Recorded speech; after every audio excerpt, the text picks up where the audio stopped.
Alright.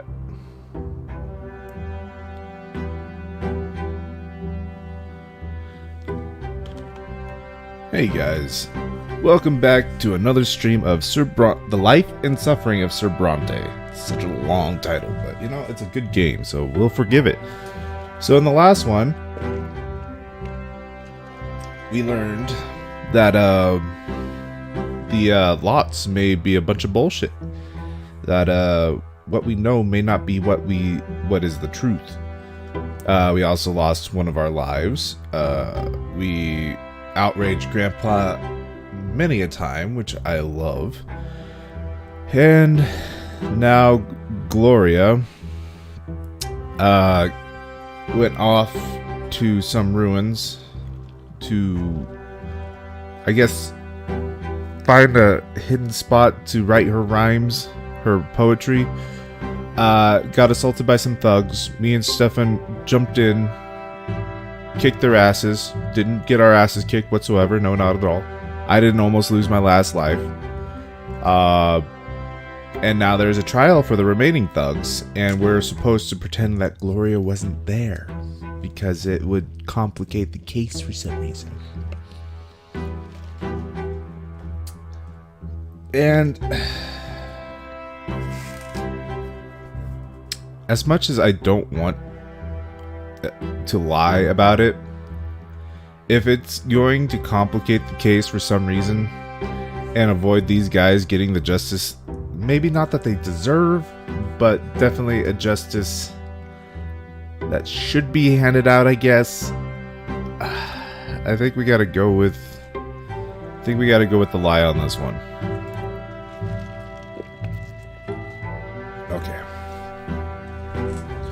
You recall the night of the fight like it was a moment ago. Gloria sprawled under the feet of those cackling thugs, her poetry, her greatest treasure, scattered on the ground. She thinks she's all noble. Those were the words that spat down at her. But doesn't Grandfather mean the same thing when he denies that she is part of the family? You know, true. But if you do what Father tells you, the trial will end quickly. Those commoners will face true death for assaulting a noble. If you mention Gloria, things will get complicated. You cannot predict how the trial will end. Which is more important to you? What is right or what is just?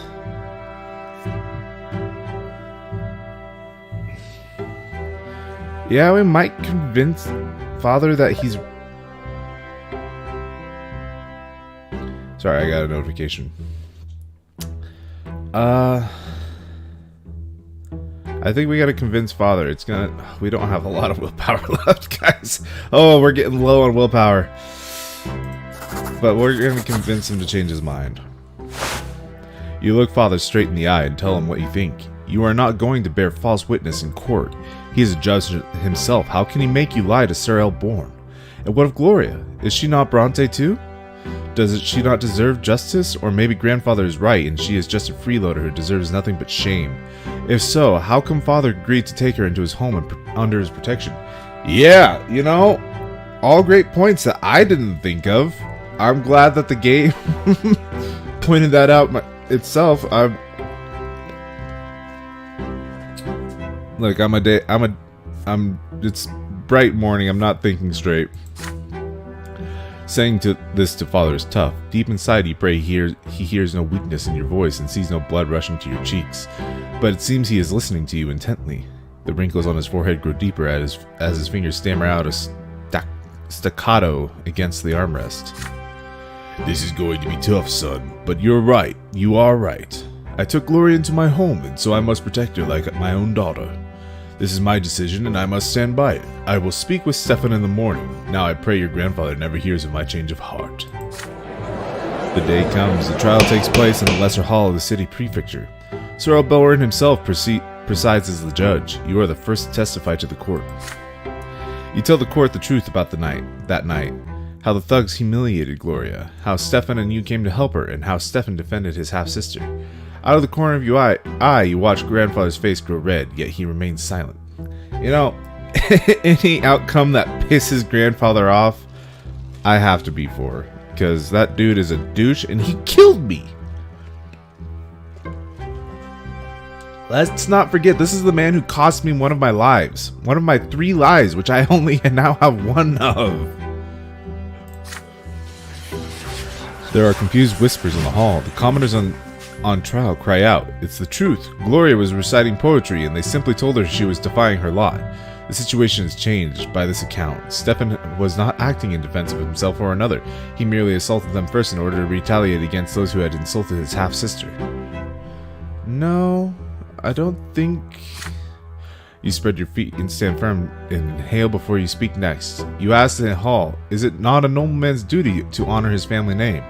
Gloria does not have the Brante name, but your father took her into his home. Therefore, it was Stefan's duty to protect her, as he would have protected any of you. Contemptuous chuckles rushed through the courtroom. You have just reminded the city of father's shameful second marriage. Stefan is to testify next. He reluctantly confirms your testimony, glancing at father and grandfather all the while. His arm is in the sling. His main argument, Stefan wanted the commoners to stop insulting Gloria, yet in the end, commoners were the first to assault him. After a short recess, Earl Bourne returns and rises to deliver his sentence. The court of Anazot finds you guilty of assaulting Stefano Brante, a nobleman who stood in defense of the honor of Gloria, a member of his household. All 4 defendants are sentenced to death by hanging. There is no wind, but you feel a gust sweep through the hall. The defendants turn pale, their mothers are bawling and crying. Everybody in the court feels the dreadful power of the law, and it is stern and just. That very power has been invoked by this sentence, and by that very sentence the lives of 4 young men are literally forfeit for all eternity. Jeez, it's brutal. I mean, is death really... I mean, yeah, I guess this is the world they live in. They did willingly assault a nobleman, so... The gallows awaits. Stefan stands in the front... didn't like that choking sound. Stefan stands in the front row. Father stands next to him. The wood creaks. The trapdoors open under the young men's feet. They dangle in the air, wheezing and reaching out for support with their feet in their final moments. Grandfather's silence ends at home. He screams at you and father. At Stefan and Gloria. This trial is a disgrace. His screams are punctuated by the thudding of his walking sticks against the floor. Father says they had to defend their family. It would have truly been a disgrace if they had shirked their responsibilities. Stefan excuses himself to bandage his arm in order to stay out of the argument. Gloria is quiet but glowing. You stay quiet too. It is all over for now. It is all over now. Nobody bullies Gloria on the streets anymore. Those 4 commoners are dead forever. Their families were taught a cruel lesson. So will it be with anyone who dares to raise his hand against a nobleman. Grandfather really does not like us. Our reputation is also very bad. But hey, our family loves each other. That's the important part, I guess.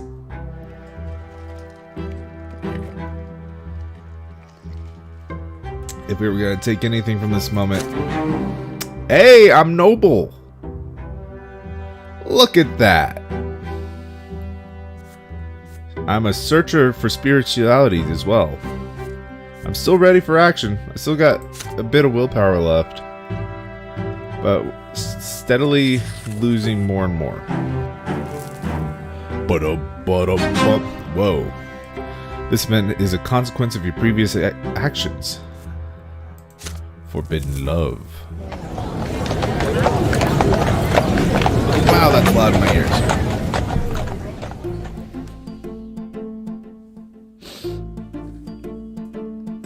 Another day of school is behind you. You are now wandering your district, taking your time before going home. It is getting dark.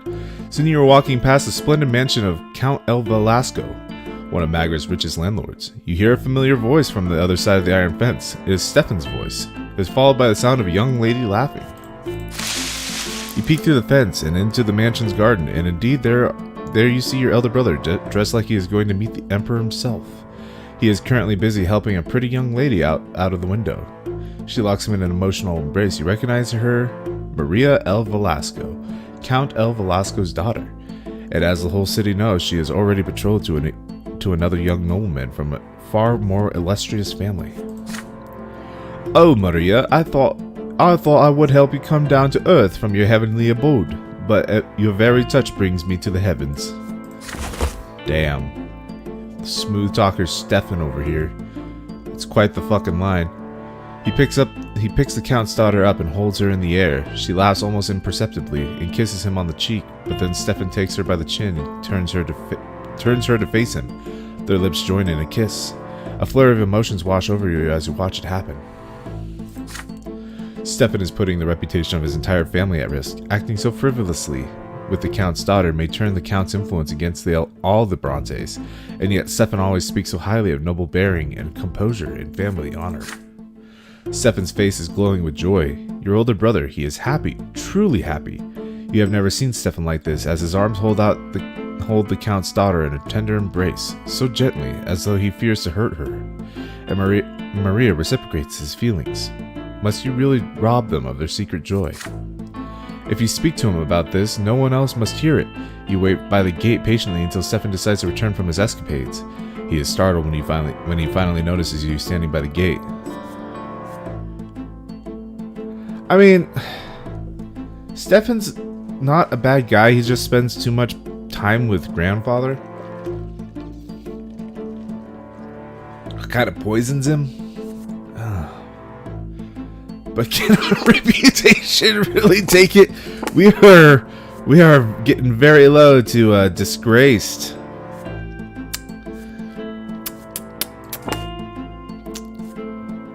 But I gotta do what I feel is right. We gotta aid him, man. We gotta do it. We gotta. What are you doing here at this late hour, Fox? Is there something you wish to tell me? You confess to Stefan that you saw him today in the El Vasco garden with the Count's daughter.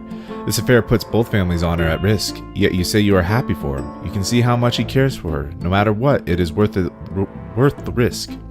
Stefan can trust you with the secret, you assure him. The two of you will keep it together. Stefan reacts to you with anger at first, but your supportive words calm him down. You've got all the makings of a professional spy, but you are right. The risk is too great. Your aid will not go amiss. You are no nobleman yet, but I hope your word is worth my trust. From that day on, you helped Stefan and Maria avoid attention on many occasions. You even have to distract El Velasco's manservants and lead them away on wild goose chase through the district. In the end, you are never caught, and you earn your brother yet another night with his beloved. They are both aware that the days of their hidden love are numbered.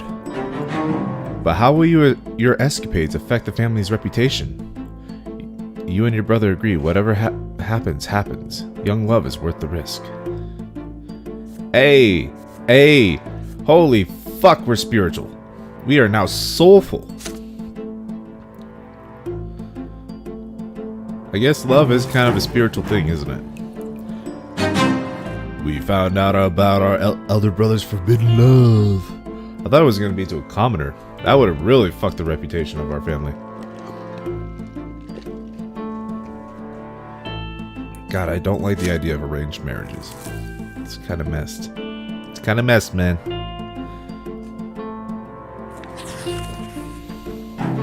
Time skip? No. Hey, an adult question. The day is sunny, scorching and hot. You are sitting in the yard in the shade of a tree, studying books about the twins' great descent. You hear shy, quiet steps. There is no need to look back. You know from the sound that it is Nathan. Your younger brother also sits in the shade of the tree, yet he is quiet. He is not tugging at your clothes this time. That is unusual. He is just sitting by your side, breathing loudly. You tear yourself away from the book and look at your brother. Nathan is deep in thought. He seems uneasy. He is fidgeting with the symbol of the twins. A cross inside a circle, the lash bound around the sword. It is Nathan's pendant. He wears it all the time, but not today. The silence wears on. Nathan takes a deep breath, like he is about to speak, but he does not. His face grows even grimmer. He looks unusually hurt and bitter. At last, Nathan gathers his courage. He takes another deep breath, his eyes narrow. His hand clutches the encircled cross. Tell me, Fox, the twins, they hate me, don't they? Nathan's voice is quiet yet firm. The world falls silent around you, not even a gust of wind can be heard. It is as if everything is waiting for your answer. You look at your brother again, confused. Nathan, the youngest brother, the most unassuming child, he is quiet, obedient, and thoughtful. He has been your responsibility almost since his birth. yet he has never been a burden. Father was always aloof around him, and Mother was too tired to even smile. Even Grandfather seemed to avoid Nathan with his scorn. He just treated your little brother like a piece of trash. He never called him by name and always winced at the sight of him, perhaps because he looked so much like Mother. But is it true that the twin gods had no love for your little brother? Surely the twins have enough even for a little Nathan, do they not? Nathan was born a commoner like you. His lot is suffering. Everyone is tested by the twins before their true death. No one can expect mercy along their path. He was born the youngest child in your family. That is his trial. Should Nathan persevere and bear the burden he was dealt with, he shall yet reach the peak of the pillar when his time runs out. Hey, Keela. Welcome to the stream. There is hope in Nathan's eyes as he looks at you. Guiding others in matters of faith is the clergy's lot. You are no priest, yet you cannot stay quiet. You see his pain, you see his trepidation, and so you will tell him what you think. What are you about to say may be a turning point in his life. Well, we're gonna dispel his fears, right?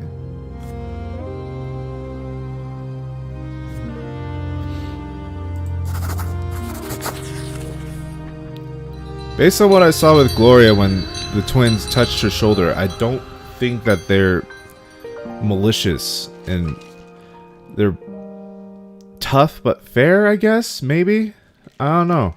We don't really know too much about the twins to be able to make a solid assumption about that.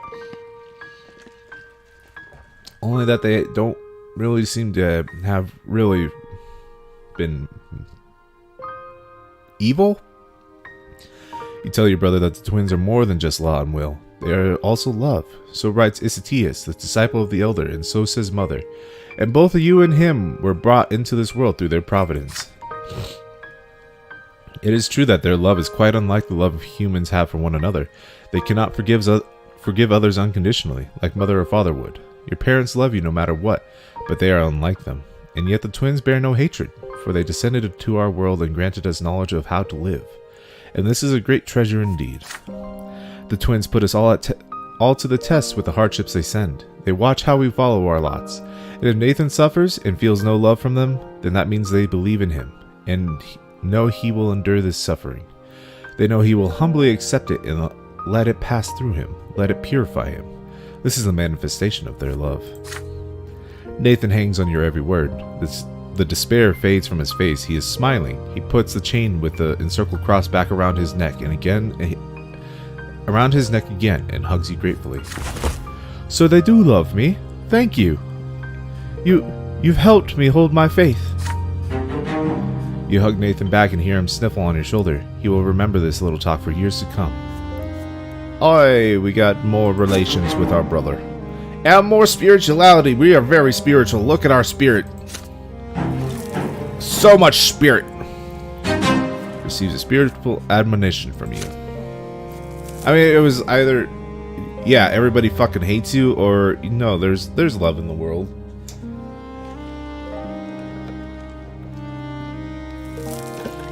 A time skip. 14 years old. Stephen leaves soon after the trial, alone. Grandfather does not go with him. For the first time in a long while, he lingers in the house for more than a fortnight. Father says Sir Gregor is ill and needs rest. Is he gonna die? Is this the moment we've been waiting for? Is Grandfather finally gonna kick the bucket? Yes!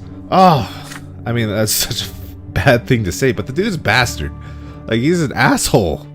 Several months go by and it becomes clear that Grandfather will not recover. Yes! I mean, oh no. Oh god. Oh god, you always see like those comedy skits and like things where the father of the house is always hoping that the mother-in-law will die. This I can only assume this is how it feels, because this guy is a huge dick and he kind of deserves it. The eldest Brante is mostly bedridden now. On some days he has trouble recognizing people. When he means to address you or Nathan, he calls you Robert, your father's name. But when he does get out of bed, the house grows empty. The servants hide, Mother locks herself in the chambers, and you and Nathan run outside or hide quietly in your rooms. If Grandfather sees anyone in the hallway, he begins lamenting. Oh, nobody needs the lots any longer. Any harlot with a child can marry a nobleman these days. Children have no respect. His son betrayed him and let him down. And oh, how the Brante family has lost its honor. Again and again, you hear grandfather knocking at mother's door, screaming that it's all her fault. He blames her for running his chances to find bliss in the hereafter. He blames her for dooming him to suffer at the foot of the pillar. You overhear your parents talking one night. Mother begs father to move Sir Gregor to his old home and spare the children his decline. Father refuses her outright. Yeah. It is a late night. The hot, dry winds are coming. The house is empty save for you, Nathan, Gloria, mother, and grandfather in his bed. Father has left for the capital on business. I don't like that picture. That's kind of disturbing. You are so engrossed in the history of the Empire, snapping out of your reverie only when the clock strikes midnight. You blow out the candle and get ready for bed. You hear the shuffling of heavy feet outside your door. You see the light in the hallway. Grandfather? What could he want in the middle of the night? You peek into the hallway once he has passed. Grandfather's figure always sways as he heads for the door to mother's chambers. He opens the door and walks in. You hear him saying something quietly. Your unease is stronger than your fear now. You sneak closer to hear his words.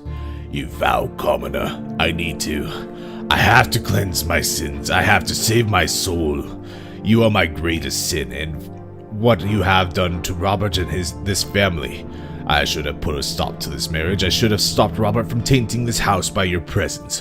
Why, oh why didn't I do it? Please, Sir Brante, I beg of you. Oh, God. Silence! You will do my bidding. Fire will cleanse all lowborn filth from this place. Fire and flame will free Robert from this disgrace. This is for my son's sake. For my son's sake, for my sake. I need to eradicate this lowborn filth. The twins, they are calling for me now. I can feel it. I can feel it.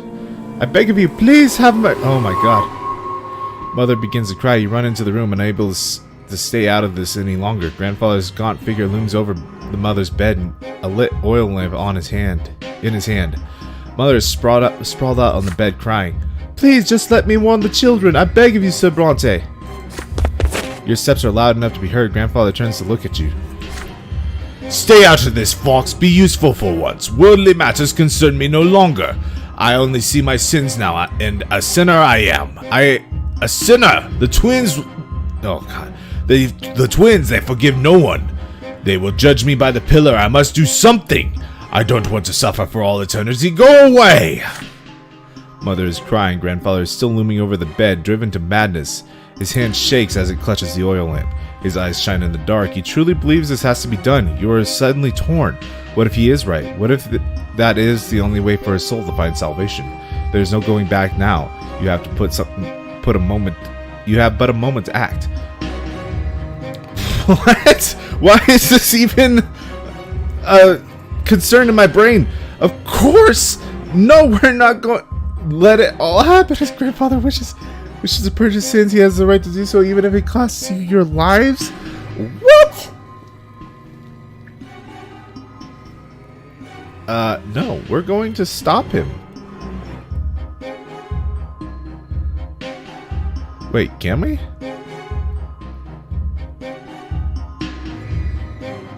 It says that it has to be greater than 2, but we're at -4.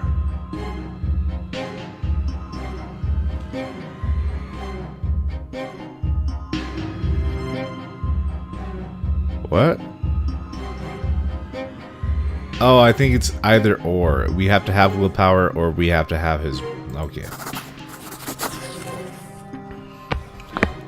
You look at grandfather defiantly and step towards him. He stares you down with rage and throws the oil lamp at the floor. You manage to catch it, but just barely. Several drops of hot oil hit the rug. Not nearly enough to start a fire. The lamp glass is blistering hot. It burns your hands, but you still hold on to it safely.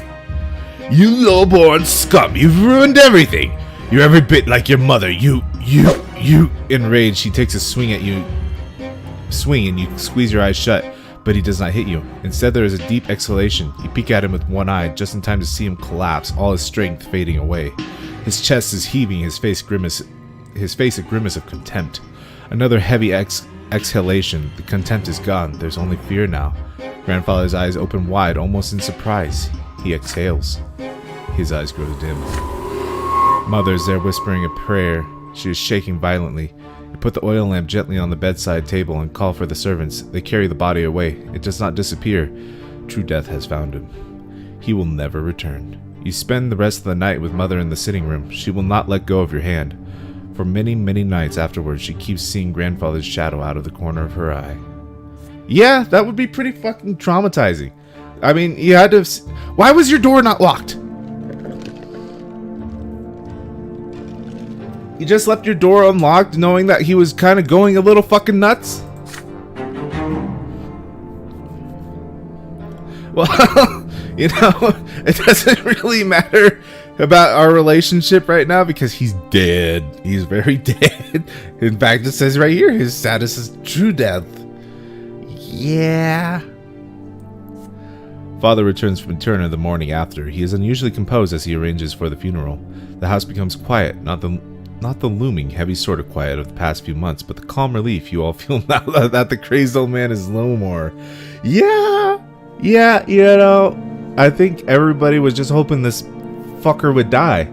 At last, Gregor Brante, the family's patriarch, has departed for the hereafter. Yay! Everybody, let's celebrate. Bring out the wine. Let's fucking drink to this man's death. Not for reasons to honor him, but just because he's a fucking bastard. Hey, we're more noble. We're enterprising now in ingenuity. Interesting. And we lost more willpower. We need more willpower. We're getting real low. Your grandfather, Sir Gregor Brante, left this world forever to meet the twin gods. Hopefully he suffers like he should. The night of Grandfather's death shook your family to the core. Yet no matter how it happened, your grandfather Gregor Brante is dead and will never return. He was a fearful shadow looming over the rest of the family, the Brante patriarch exerting his influence on all the lives below him, and all of you will remember him forever. Father is the new patriarch of the family now, yet he still cannot bring himself to sit at the head of the table where Sir Gregor used to preside. Stefan locks himself away in Grandfather's bedroom every day. He will not talk to anyone. Gloria and Nathan still jump at every sound that so much as resembles the knocking of his walking stick. Mother spends all night in prayer at the temple. Holy shit, he traumatized the whole fucking family. What the fuck, dude?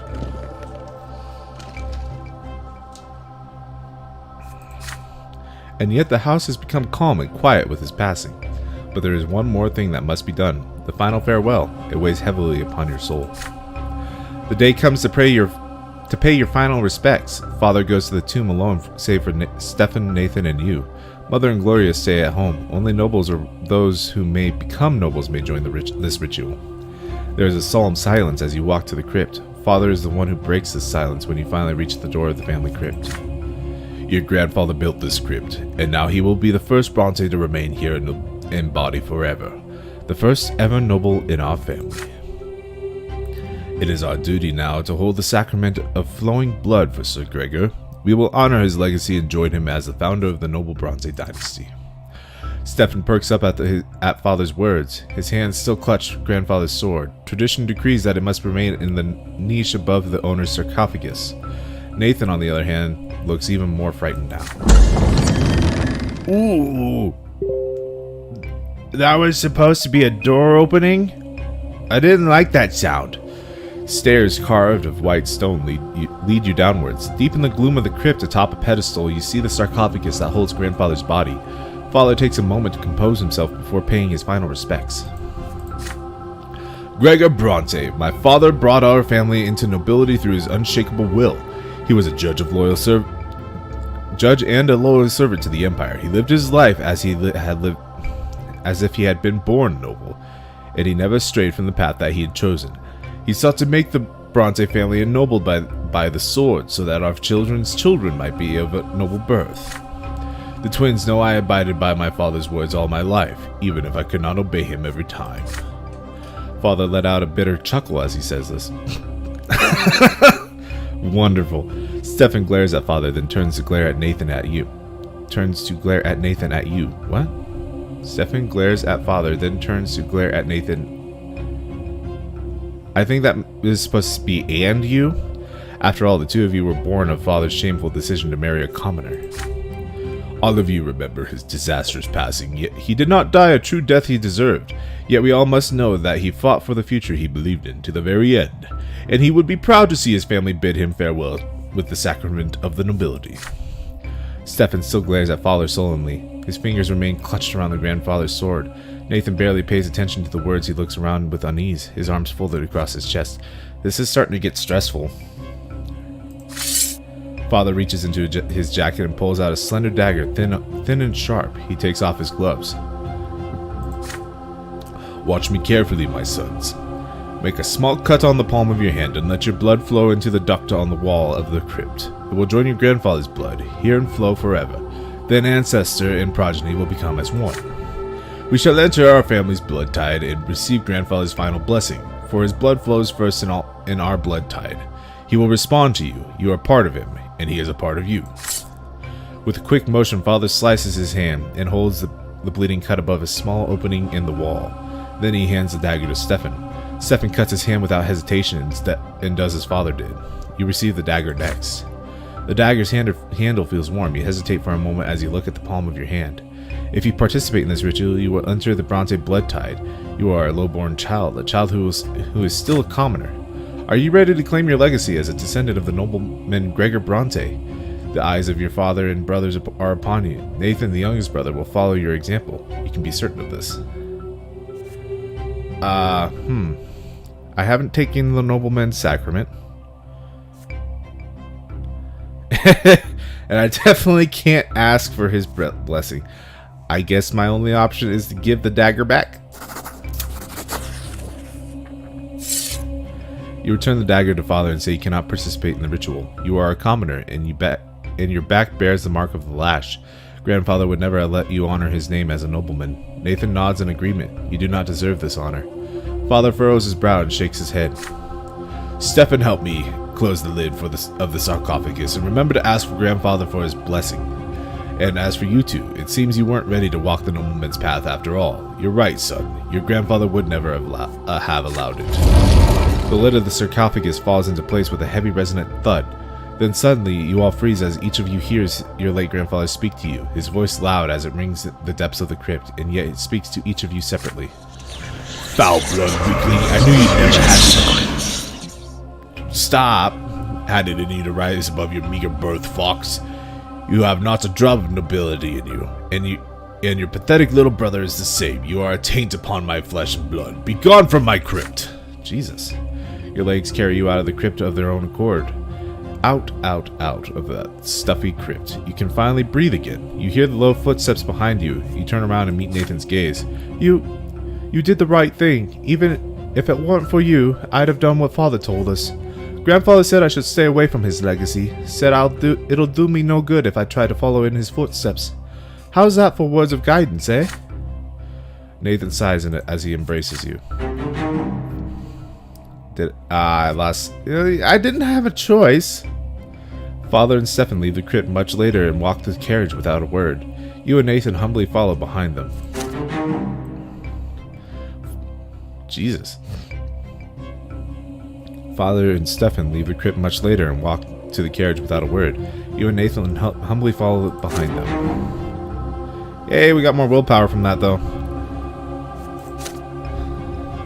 Probably would have got more willpower if we bled, but you know. This event, the poets. This event is constant.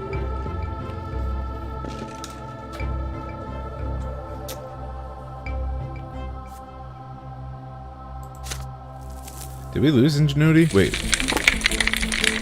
No. Why are we just getting that now? Today you and Thomas are to explore the streets of the castle district. You delve deep into the district right to the old siege walls of Enizot.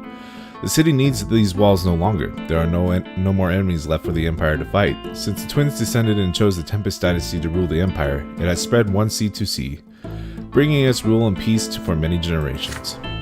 The two of you gaze in awe at the old charcoal black marks on the former fortress walls. They say magic wielders during Milonidas' rebellion would conjure gusts of fire with their own hands.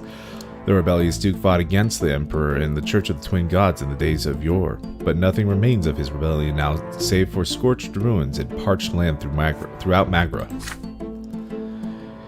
You and your friends study the old walls and daydream about the battles that took place here during the rebellion, but then you hear a muffled voice coming from somewhere below the ground. You look around and find a hole in the brickwork where the sounds are coming from. Naturally, you take a peek.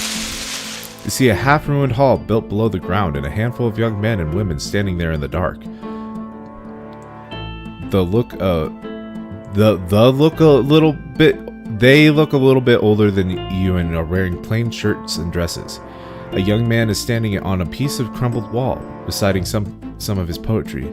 It tells the story of a nobleman who fell into a puddle thanks to his gaudy cloak, and none of his noble bearing was of any help. He ends it with what is that word? A farcical bow. Huh. You hear applause and laughter. He gets down from the crumbled wall, and a young girl takes his place. You cannot see her face in the darkness, but hers is a voice you could recognize anywhere. It is Gloria. Your sister begins to recite a poem she has written.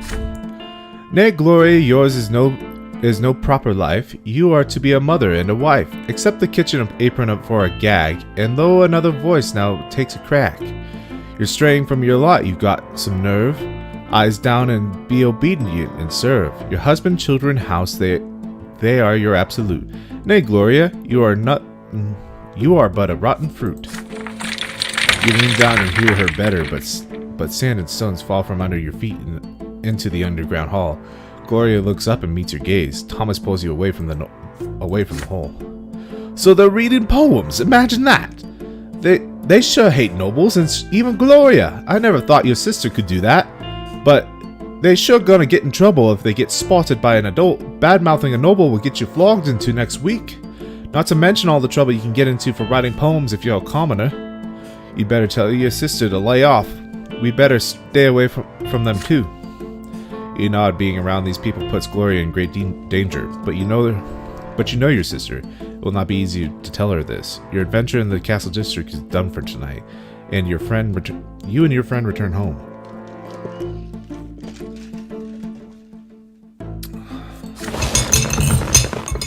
During dinner, Gloria will not look at you. Her hair is disheveled.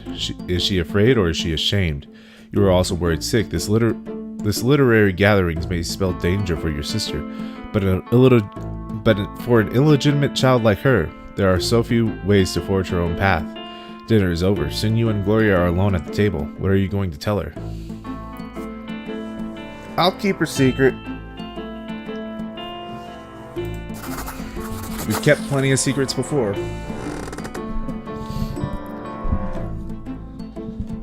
I wonder if this is an outcome from writing poetry with her as an infant. Gloria finally looks at you. You wink at your sister and promise to keep her secret. You praise the poetry you were able to overhear and confess that you were impressed. A big joyous smile appears on her face. I'm so happy, brother. I thought you were about to tell me to stop going there and say what mother says about my lot. But I'm glad you're not like that. Me and my friends, without our poetry, we don't have anything else left. Nothing but our abysmal daily lives. At least we can laugh about it in this way. You get serious and tell her that her friends need to work much harder to hide their meanings. After all, the secret passion could end badly for them if they get caught. The best way out of this is to meet in a new place every time. You list off several abandoned places nearby where nobody will look for them. You promise her that if she ever comes close to danger, you will be there to protect her. Gloria nods and plants a kiss of sisterly joy on your cheek. Damn, we're getting so much ingenuity. Gloria... Oh. We are ingenious. Oh, wait.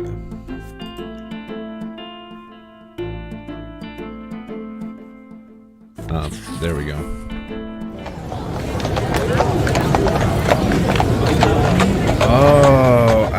I do have a spare death. Oh, I can die 3 times before true death. Okay. But what I didn't realize is that... Oh, interesting. So, in the previous chapter, my personality traits were determination and perception. But I can't level those up anymore, because these are the new ones that I have to level up. So what you end with at each chapter is what you get. Interesting. That's an interesting concept. Huh. What are my relations? She remembers me. She had somebody beat the shit out of me, though. Or I guess not beat the shit out of me, just fucking hit me really hard. Who is this fucker? Young Arcanian from one of the Anazote's most venerable bloodlines. He has been trained for the military career since birth. He is already famous for... I don't know this person. Why is he in my relations? What? This guy likes me a little bit. Sophia. How come Matilde didn't get any relation with me? I don't understand. Grandfather's passing and last respects have left a mark on the entire family. His words relayed from the hereafter keep echoing in your mind. You still do your best to avoid the memory of grandfather's last night and spend more time in the city streets with Thomas and your other classmates. It's very Harry Potter-esque, especially with the music. The road of the house reminds you of another clash with death. Sometimes as you walk along the road, you recall Sophia, the beautiful girl with the wonderful eyes and the terrifying thundering hooves. You have not seen Sophia since that fateful day. The children who live nearby say her parents sent her to a rich Arcanian family, the Ottons, as a servant. Ah! That guy who suddenly came into my relations. The sun has set, the pillar shines palely in the dark sky. Thomas is ill, so you decide to visit him and tell him the latest news. The streets seem oddly agitated tonight, full of horses, cloaked men, strange faces, and hushed voices. A young nobleman in a heavy embroidered cloak is walking back and forth, clutching at his sword nervously. There's a grimace of rage and delicate on his delicate blue face. He is an Arcanian. You overhear voices. Sir Otton, the girl's not at home. We searched the house. Her parents swear she ran away from home too. They claim they wanted to bring her back. Just do whatever it takes. Turn this loathsome district upside down if you must, but bring my servant back to me. She's here. Sophia ran away from the Arcanian? How can this be? There is only one place on the entire street where a person could hide. The abandoned Moral House, 4 houses away from yours. You head there doing your best not to attract attention. The lopsided house built of yellow bricks has been abandoned for 20 years or so. You remember playing there as a boy. You glimpse a figure inside even before you enter. A pair of eyes glimmer in the dark. You would recognize them even after another 4 years. Sophia has grown up. She is almost an adult now, and her face is full of fear. She is not the easygoing girl next door that you remember. She finally recognizes you. Oh, it's you, Fox. Be quiet. They're all looking for me. I ran away from the youngest Otton. I might be in for lesser death here, but I'd rather die than spend another day in their slavery. I'm just a thing to him, just a toy to play with. Sophia winces and closes her mouth as she says this. There is a glint of bright yellow deep in her eyes. I ran to my parents and told them all about the men I had to serve, and they went and alerted the Ottons. They don't want to be the target of their ire, but you aren't going to tip them off, are you? The barking and shouting are getting closer. Sophia's voice grows quiet. She runs off to the darkest corner of the house before you can answer. One of the Otton servants is so close you can hear his cloak switching against the ground. He notices something and calls for the others. There are more voices around you now. They approach the house from the yard and surround it. One of them seems particularly snappy, annoyed, and impatient. You have already heard this voice today. If you're in there, girl, you'd be wise to come out and quit wasting my time. All will be forgiven, and you will go back where you were. You know it, and if you don't, I'll drag you out by the hair. The hilt of the young Arcanian's sword bashes at the door. He is about to lose his patience for good. Sophia hugs the wall in the dark, trying to stay still. She glances at you. What will you do? Your heart is racing. Can you act against the Arcanian's orders? Do you have the gall to defy the mighty nobleman?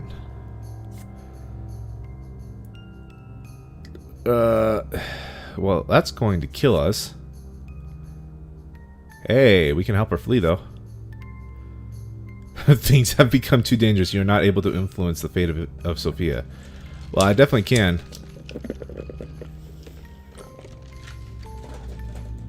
God, there's a fucking option to bring Sophia back.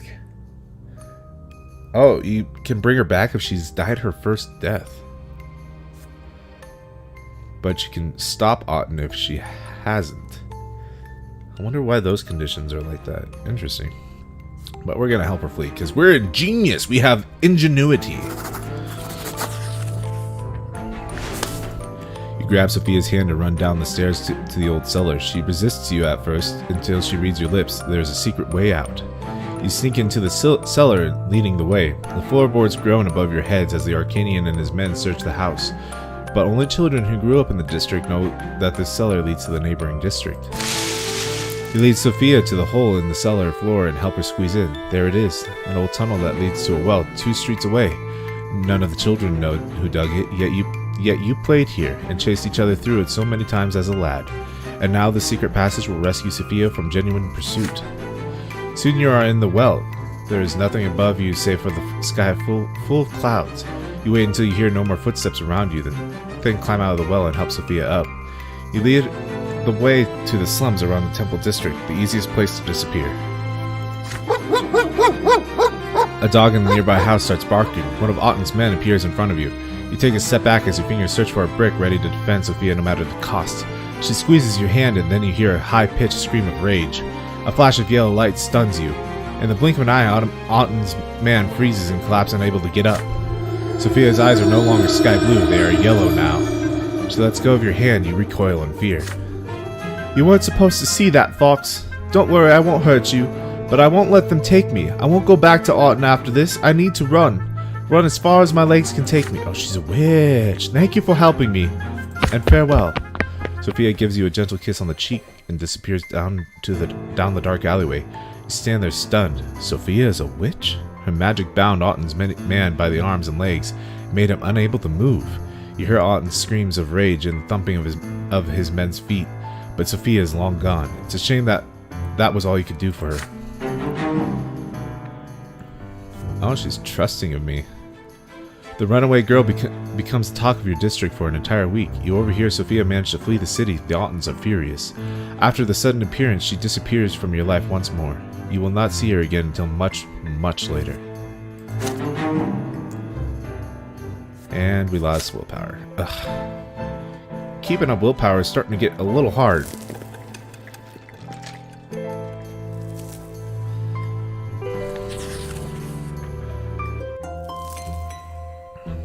You're about to turn 15, just one step away from adulthood. Mother is acting anxious at dinner today, barely touching her food. You exchange glances with Gloria. She carefully tells you she wants to go to the tailor. Mother shudders and her hands clench into fists. No! Don't you dare leave home today. I forbid it. That dirty heretic Fotis is preaching his lies under the silver tree today. Twins willing, I don't want you to hear any of that. You and Gloria glance at each other again. Fotis, he is a patriarch, the head of the clergy throughout the entire province. That is the first time you've heard of Mother speak like this about a priest, especially such a high-ranking one. Once you leave the dinner table, Gloria comes to your room with a cunning expression on her face, like she's about to play a trick on someone. She has a plan. The two of you should sneak out of the house and go to the silver tree. You simply must hear the sermon for yourself. What's so bad about Patriarch Fotis? Why does Mother hate him so much? You two are grown-ups now. Surely you have the right to know. You agree with your sister. Together you sneak out from under Mother's watchful eye and hurry to the silver tree. The temple block is full of people from all ranks in the state. There's barely enough room for you to squeeze through the crowd. The crowd has gathered around the very roots of the tree. Gloria suggests that you climb up to the roof of a nearby building so you can hear and see everything better. And not a moment too soon. From the roof you see a tall silver-haired priest step onto the platform by the tree, dressed in the common black robe that looks far beneath his rank, yet he stands like a noble before the crowd. Behind his back, a banner flapping in the wind, the open book. This is the symbol of the new faith. The crowd whispers. The patriarch holds his hands up to the sky, and an entire temple block grows quiet. He begins his sermon, his vibrant voice rolling across the square. Fotis speaks of a great mistake. We entrusted ourselves to the lots as the only way to fulfill divine providence in this world. But for all these years, the will of the twins has been interpreted for us by a single man, Prophet Isatius. The twins are ever watching from atop the shining I should do it more. The twins are ever watching from atop the shining pillar. Of this I have no doubt. But how can we so blindly believe that we truly follow their will by following the lots? Have we not seen the 3 lots of Icetius fail again and again to answer the question of how we ought to live our lives? Have we not seen the people change their lot in life again and again without being smitten by divine wrath? Every person born, whether human or Arcanian, low-born or noble, must find their lot and their way to the gods on their own. From now on, we will seek the gods in the accounts of their own lives, in their own acts in this world, in their own words as they echo within us. And as we heed the voice of the twins within, we will find their path for us on our own. The crowd at the Silver Tree listens to the Patriarch's speech in stunned silence. You glance at your sister, her eyes glisten with tears as she hears Photis' words. Then suddenly a hoarse cry rises from the crowd. If there are no lots, does that mean the nobles are gonna till the fields and the commoners are gonna bear arms? The crowd begins to murmur. The Patriarch raises an arm and inhales, ready to answer. An odd figure leaps from the crowd onto the platform, a dirty beggar dressed in rags. A knife flashes in his hands. The blade slices. Blood starts spurting from Photis' throat. He slumps over and collapses. A dark brown puddle spreads across the platform where he had stood. Gloria clutches her mouth to suppress a shriek. A few moments of stunned silence, and then the screams begin. The people are frantic. The temple guards try to restore order in the crowd, but to no avail. An old woman dressed in an inquisitor's cassock tries in vain to apply pressure to the Patriarch's wounds. The nobles draw their swords. Dogs are barking. The crowd is pushing and shoving. Children are crying. The entire square by the tree is in chaos. Sounds like it. Holy shit! From the roof, you see the moment when people start trampling each other, howling, praying, shouting. Gloria tugs on your sleeve. Time to go. You climb down from the roof and run. You return home without exchanging a word. Mother has been in her room all the while, so no one noticed your absence. Gloria locks herself in her room. You do not discuss the things you have just seen. They are too frightening, but your parents discuss every little detail of the bloodstained sermon over dinner. This is unbelievable! A patriarch murdered in plain sight! The what now? The gendarmes and the Archduke's guards have searched every corner of the slums, and the murderous beggar has disappeared without a trace. I can't even imagine a more gruesome crime. Photis has died a true death, never to return to the hereafter.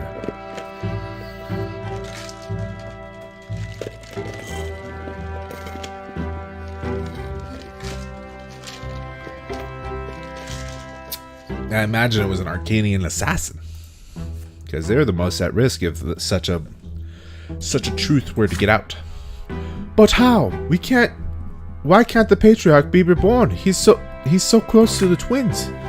Such is the way of the world, my children. Once you are granted great power by the twins' will, there is no hope for you to come back, not even after the first of your deaths. Emperors, their powerful vassals, head of the great Arcanian dynasties, patriarchs of the church, none of them are destined to be reborn. Photis is gone forever. I fear for his soul. It was lost in doubt. Will the twins accept him upon the peak of the pillar? We must pray for the Patriarch, children. Let us hope he managed to return to the true old faith before the moment of his passing. But there is little hope for that. Ooh. Yes, we want the old faith gone. Tomorrow you turn 16. According to Imperial law, you will be a full adult. Your time at Sir Tipper's school has ended. You have studied enough to apply for the Imperial College and learn the judge's trade there. You are to travel to Eterna tomorrow. Your friend Thomas will go there with you to try his luck at the Imperial capital. Mother and father prepare you for the long journey. Remember, son, there is only one goal for you. You must become a student at the Imperial College. Your teachers dragged you through all those books for a reason. You have knowledge and fervor to be ennobled by the mantle as I was, and as my late father was before me. And who knows, maybe one day you will be the one to write the name Brante in the blue book, and ensure that your children's children will be noble by birth.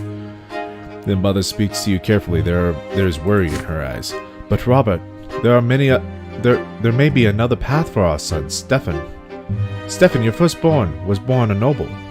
He will surely earn the title for the entire Brante family. Your second son bears the favor of the twins. For him, the path of the priest is a worthy calling, no less than a nobleman's sword. They have been arguing about your future for a while now. Still, she would never defy the will of a nobleman and her husband. You smile at them both, trying to placate them. Gloria laughs quietly behind their backs. Just don't become a snoot like Stefan, and you'll do just fine. Mother chides Gloria for that. You wink at your sister. Nathan has been downcast all evening. He barely touched his dinner. When everyone gets up from the table, he suddenly rushes over to embrace him. Please don't go, Fox. Can't you stay? I don't know what I'm going to do without you. You tussle his hair in response. There is no way you can stay now, you say. But when you come home, you will come home. You tell him that you'll tell him all the stories and bring him a special present from Eterna. This is it. All your lessons have been learned. All your things have been packed for the road. You will leave the family home tomorrow. Tonight is your last night at home before your departure. You walk through the rooms one last time. The sitting room where Mother used to read your fairy tales. The library where Gloria used to spend all her time. Father's study, which you entered only on special occasions. The backyard where you taught Nathan to build towers on one summer. The whole place feels so familiar, so dear to you. It feels like home. You lived here for 16 years. Will you ever return? It is getting late. Everyone is already in their rooms, but you hesitate. Father, Mother, Gloria, Nathan. It will be a long time before you see them again.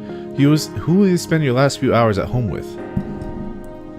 Why can't I spend time with Gloria? Because she has to be grateful. Ugh.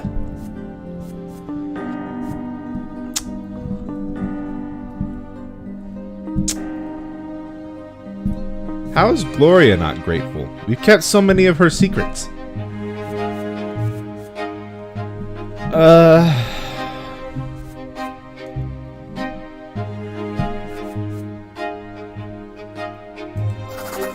Go spend time with Father. You find Father in his study reading a book. He has been like this for as long as he can remember. Always at his massive desk, surrounded by books and papers, letters, and reading or writing. You enter the study. Father looks up from his book and gives you an inquisitive glance. You want to spend the night with him before you leave. Maybe he can tell you some of the stories about Eterna in his own studies, or give you some fatherly advice. Father smirks at the door, as though he is plotting something. Have a seat, son. He reaches into a drawer and produces a decanter filled with rich golden liquid. We're gonna get drunk tonight! Barley whiskey, a nobleman's drink. I think it would be good for you to try it. Father pours 2 glasses and pours a little liquid into each of them. You take the glass and bring it to your mouth. The whiskey stings your lips and palate. Father clearly savors the drink. Father tells you a long story about his studies at the Imperial College. He had to study among the sons of the richest nobles from all corners of the land. He was but a commoner back then, and he has had his fair share of hardships. But you ask him about living in the capital, he says it was difficult, dangerous, and full of temptation. You will have your share of time in high society as well. I hope the company of nobles won't lead you astray, son. You didn't go to a boarding school like your elder brother, but I believe a good education and good family still stands for something. Now, what else can I tell you before you leave? Father recalls the balls held in the capital when he was a youth. He even stands up from the desk and shows you a couple of moves. Their dancing was incredibly modest, all bows and sidesteps, no touching between the dance partners. But then again, he chuckles, those were the days of when a fair lady could steal your heart with a single glance. You nod. If anything, you know that feeling by now. After he mentions dancing, he starts speaking of something that he never mentioned to you before. Stefan's late mother and his first wife, Amelia Elborn. You listen to his every word, surprised at this show of trust.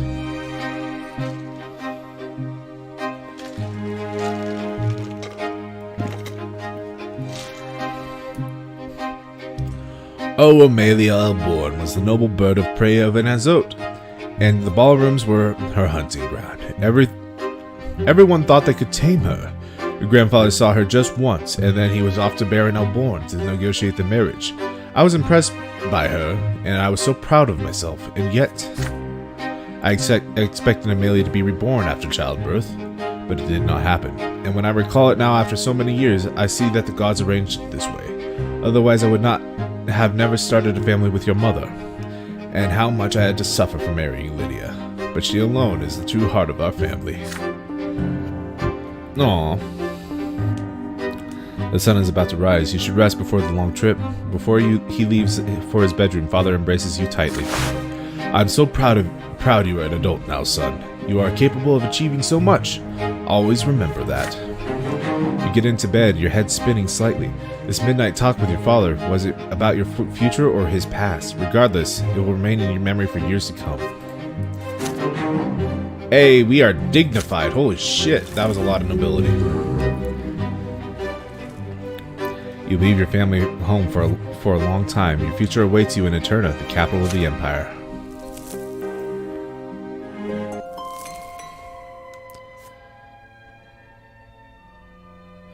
Last night was your final night at home. The carriage is now waiting at the gate, ready to take you to... I don't know why I'm having struggles reading that one sentence. Ready to take you to the capital. The clip-clopping of the idle hooves against the cobblestones count the seconds before your departure. Take one more look at your parents' house and recall your childhood spent there in nearby yards at your school and on winding streets of Anazo. You clashed with the greater world around you and survived. You felt the tingle of emotion for the first time. You were taught by the school and the streets. You explored the city of your birth and learned something of its past. You witnessed firsthand events that will be remembered by history for all time. All of this is yours now, forever. You saw death, lesser death followed by rebirth, and true death that takes it and never gives back. You saw death lying in wait to strike the unaware, like a beast stalking its prey. You saw grandfather's angry grimace lit by the flickering fire of the lamp, the Archduke's cavalry trampling those who stood in their way, and your older brother's bloodied sword slicing through the air. Death has followed you from a very young age. And yet you live on. You have a friend who has been by your side all these years. Thomas taught you many things, how to take a hit, how to keep your word, how to remain true to yourself. And now Thomas is walking to the same carriage as you are, with a heavy bag slung over his shoulder. Your friend will remain your companion for the time being. Ahead of you is a long trip towards the capital and adulthood. For the first time, you will be away from your family and home. What awaits you in the future? I was hoping to get my ingenuity up one more, but...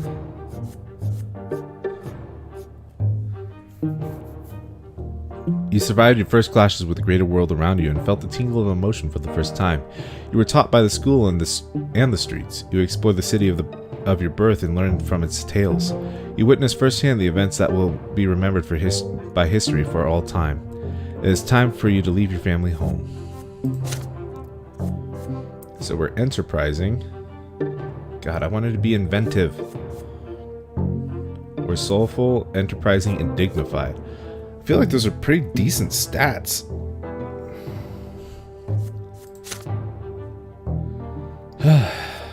We've died twice. We're ready for action. Time to continue. We are now youth.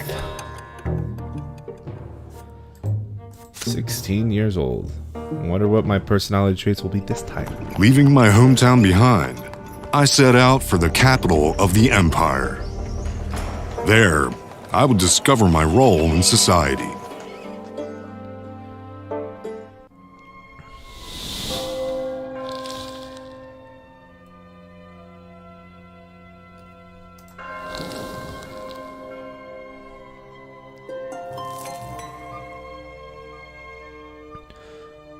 The driver flicks the reins. The carriage slowly sways as it starts moving away from your home. You stick your head out of the window and wave goodbye to your family. Nathan is running after the carriage with Thomas's younger brother in tow, tears glistening in their eye. It hurts to leave your home behind. Ahead lies Eterna, the imperial capital. You have often read about it and heard stories from Father and Stefan. It is a city that surpasses Anazote enormously in terms of size, age, wealth, and beauty. But what is it really like? What kind of life awaits you there? What will you learn there? And where will your actions take you?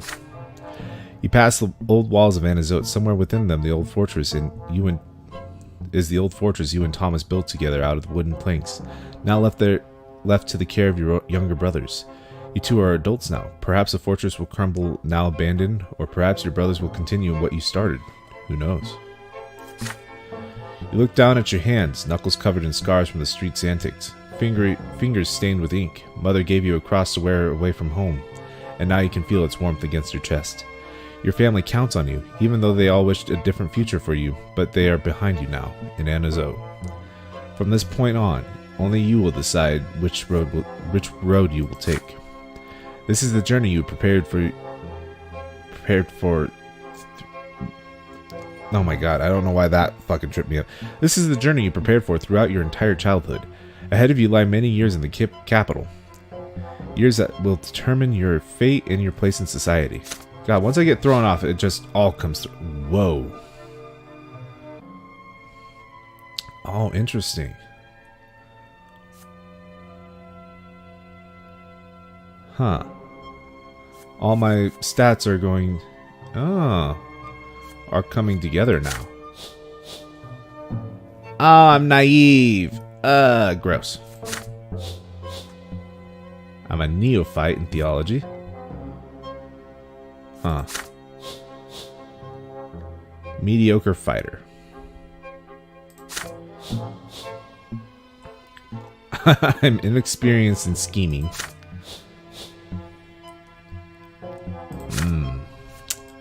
Seems I need to up my skills a little bit more.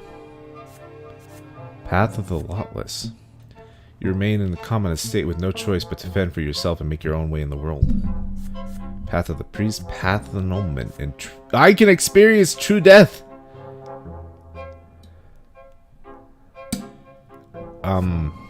We're gonna avoid that. Hold on, oh, jeez. Oh. Whoa.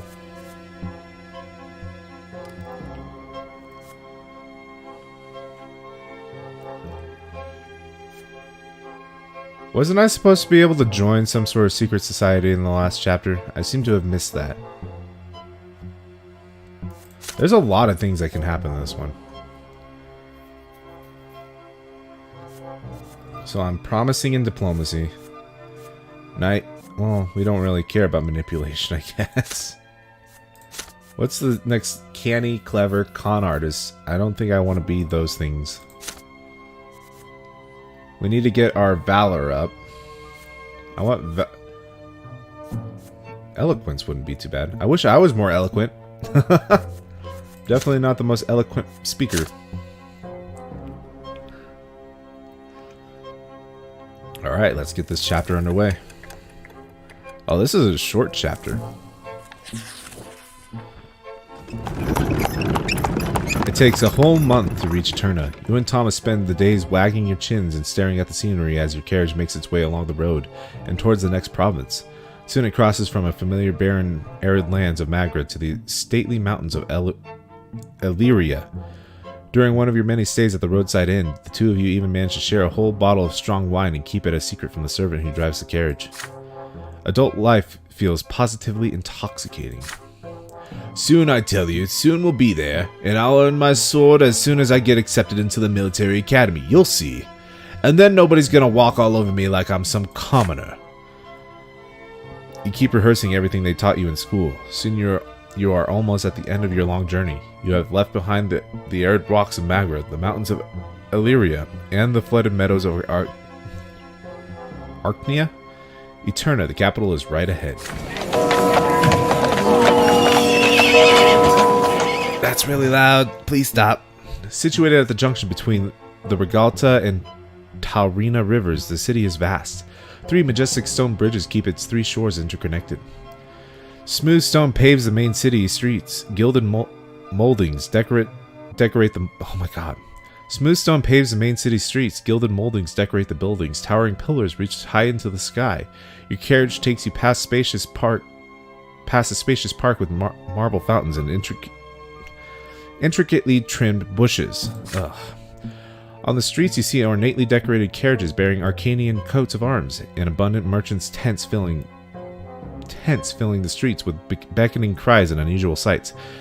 The weird dynamic between the sentences I can read and can't is sometimes I can just do it straight off the bat, and other times I need a couple of tries. Jesus.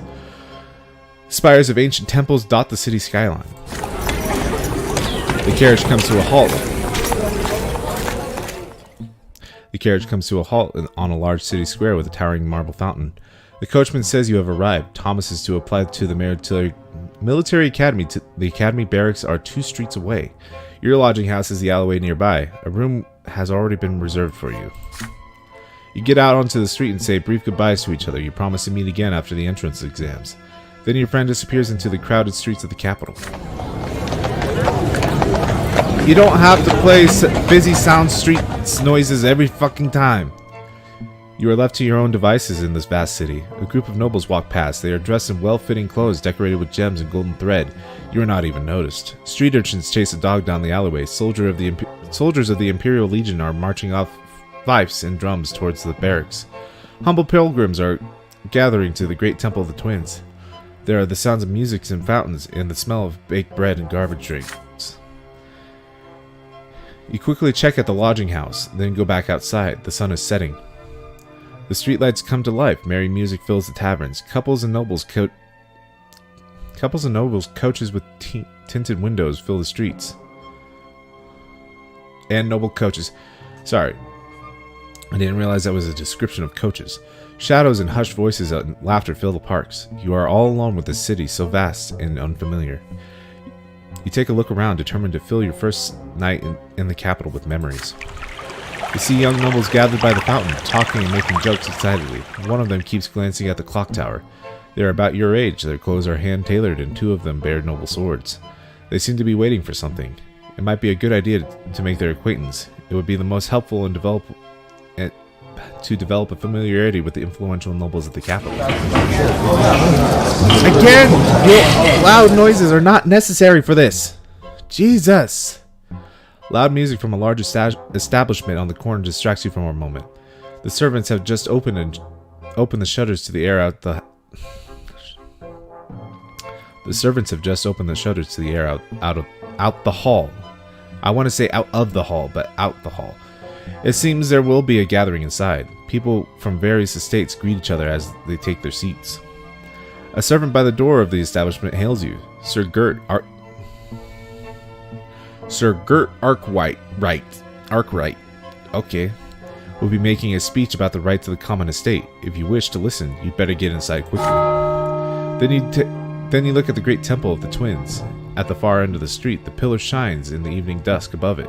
The temple gates are open, and the worshippers are flocking inside. There are too many people for an ordinary service. This must be something important. What do they preach here in the capital? What do they say of the new faith and the teachings of Patriarch Clovis?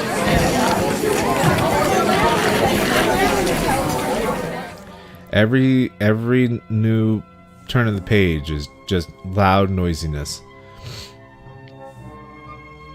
You snap out of your reverie when you hear loud laughter. A group of young men dressed in colors of Imperial College have made the acquaintance of several lovely girls. They're making their way down the road, united by merriment.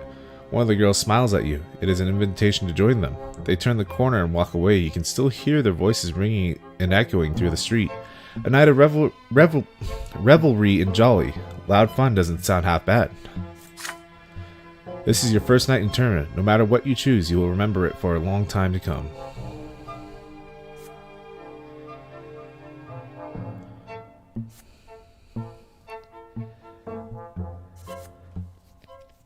They will listen to Arkwright's speech. You enter the establishment. What even was that sound? What was that sound?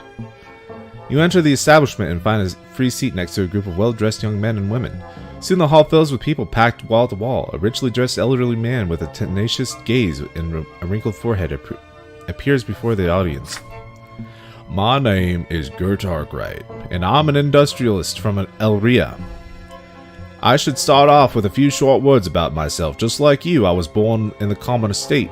My father was a hard-working miner. The mine broke his back, and he died of natural causes. My mother used to say that was his lot. You work, you endure, and you suffer. Well, now I'm the owner of 5 oil processing factories, and every day gets me thinking. How come a son of a run-of-the-mill miner and a wealthy industrialist have to live by the same law? I did not realize how accurate this voice was going to be. Tell me this now. Is Is it just and fair that a man who owns a factory has the same meager rights as an ordinary farmer? If you own several stores and command the workers almost like a noble commands an army, must you really suffer like a low-born man? Even if you can afford good clothing and good food and a good house like a nobleman, even if you live and stand closer to the nobles than farmers,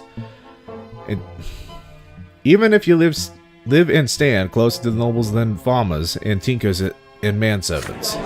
That's too many hands. His introduction sparks a debate. Most of the people in the hall side with Arkwright. They say that well-to-do people need not live by the commoner's lot. There are outcries defending the holy function of the lots, but they are quickly stuffed out without support. For the first time in your life, you see people daring to defy their lot in public. Emotions soon begin to run high. More and more people shout words of opposition to the current order of the empire. They argue that industrial merchants and other well-off people are no worse than the nobles and ought to have their say and their own rights. Order, my good people, order. Now is not the time to rebel. If any of you are itching for weapons, you should leave our company and proceed to the gallows on your own. We are here to work out, through peaceful debate, a solution for this gross injustice, and then submit our solution to the Great Imperial Council. The gathering ends in small hours of the night. The majority come to an agreement. Their idea of the best solution is to introduce a new social class, a separate estate that would bear some of the noble rights and freedoms. Unfortunately, there are too few of us to even convince the Great Council to have our proposal seen, but we will not stop until we prove the nobles and the Emperor that we are in rabble no longer. Why did I get manipulation? Why did I lose willpower? Excuse me? You make your way back to your lodging room. You are absolutely shocked. There are so many people in the capital who defy the lots. How different they are from the listless, lethargic people of Anazote. You think of Gloria before you drift off to sleep. She would have been overjoyed to be present at a gathering like this. You arrived in Eterna, the ancient capital of the blessed Arcanian Empire. Yes, I did. Indeed, I did. That is a thing that happened.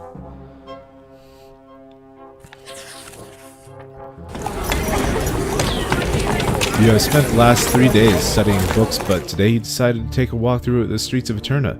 They are full of life as usual. You proceed to the square next to the lodging house. A procession of priests walks through the square. You notice that one of them holds a banner of the new faith, an open book. This is the same banner that was behind Patriarch Fotis on the day of his assassination. It seems like a really difficult banner to make. You don't have to make the scrawlings on it. A crowd immediately gathers around them. Many of the people looking at the iconic painting on a small pedestal depicting a gray-haired man with glowing green eyes. You recognize that face, the face of the late Patriarch Fotis. A man with a thick beard appears by the icon painting. His broad shoulders bear a white and gold cloak with the coat of arms of the capital province embroidered on it. He is Luke, Patriarch of Archnia. He casts his stern gaze over the crowd. I speak to all who live within the sight of the Shining Pillar. Exactly 1 year ago we lost Fotis, Patriarch of the Magra province, mentor of the new faith. Patriarch Fotis was the first to see the books of Isatius for nothing but the words of a man, not the words of the twins themselves. He was the first to tell people to seek the path of the gods of their own hearts instead of blindly following the lots. To seek answer in the lives of the twins in their own hearts rather than the words of the priest. Through Patriarch Fotis we were able to see the truth. Through his death we saw that his words are not heresy, they are the truth that used to be obscured by Isatius' lies. And now I bring good news. Patriarch Junius Diamant has seen to it that our teacher will be canonized as a saint. Yes, Junius Diamant, an Arcanian from a great dynasty and Patriarch of Astinia. Oh, why do you gotta have such weird fucking names? Has joined the new faith himself. And through this we hope the entire empire will soon see that our doctrine is the truth. We are free from the shackles of the lots. We are equal before the twins. With each day, more and more people hearken to the truth, and one day the entire empire will hear our call. So let us pray, my brothers. I don't know why I'm doing these voices. The believers around you bow their heads in prayer and thank the twins, not for the lot they were given, as they usually would, but for the chance to choose their own path. The Patriarch's sermon is inspiring. It compels your hands to meet in a sign of prayer. It compels your lips to repeat the words of the new faith. Patriarch Luke's sermon forms a cadence, and you hear it, and your heart beats in time with it now. You recall the murder of Patriarch Fotis a year ago. It seems more patriarchs share his doctrine now.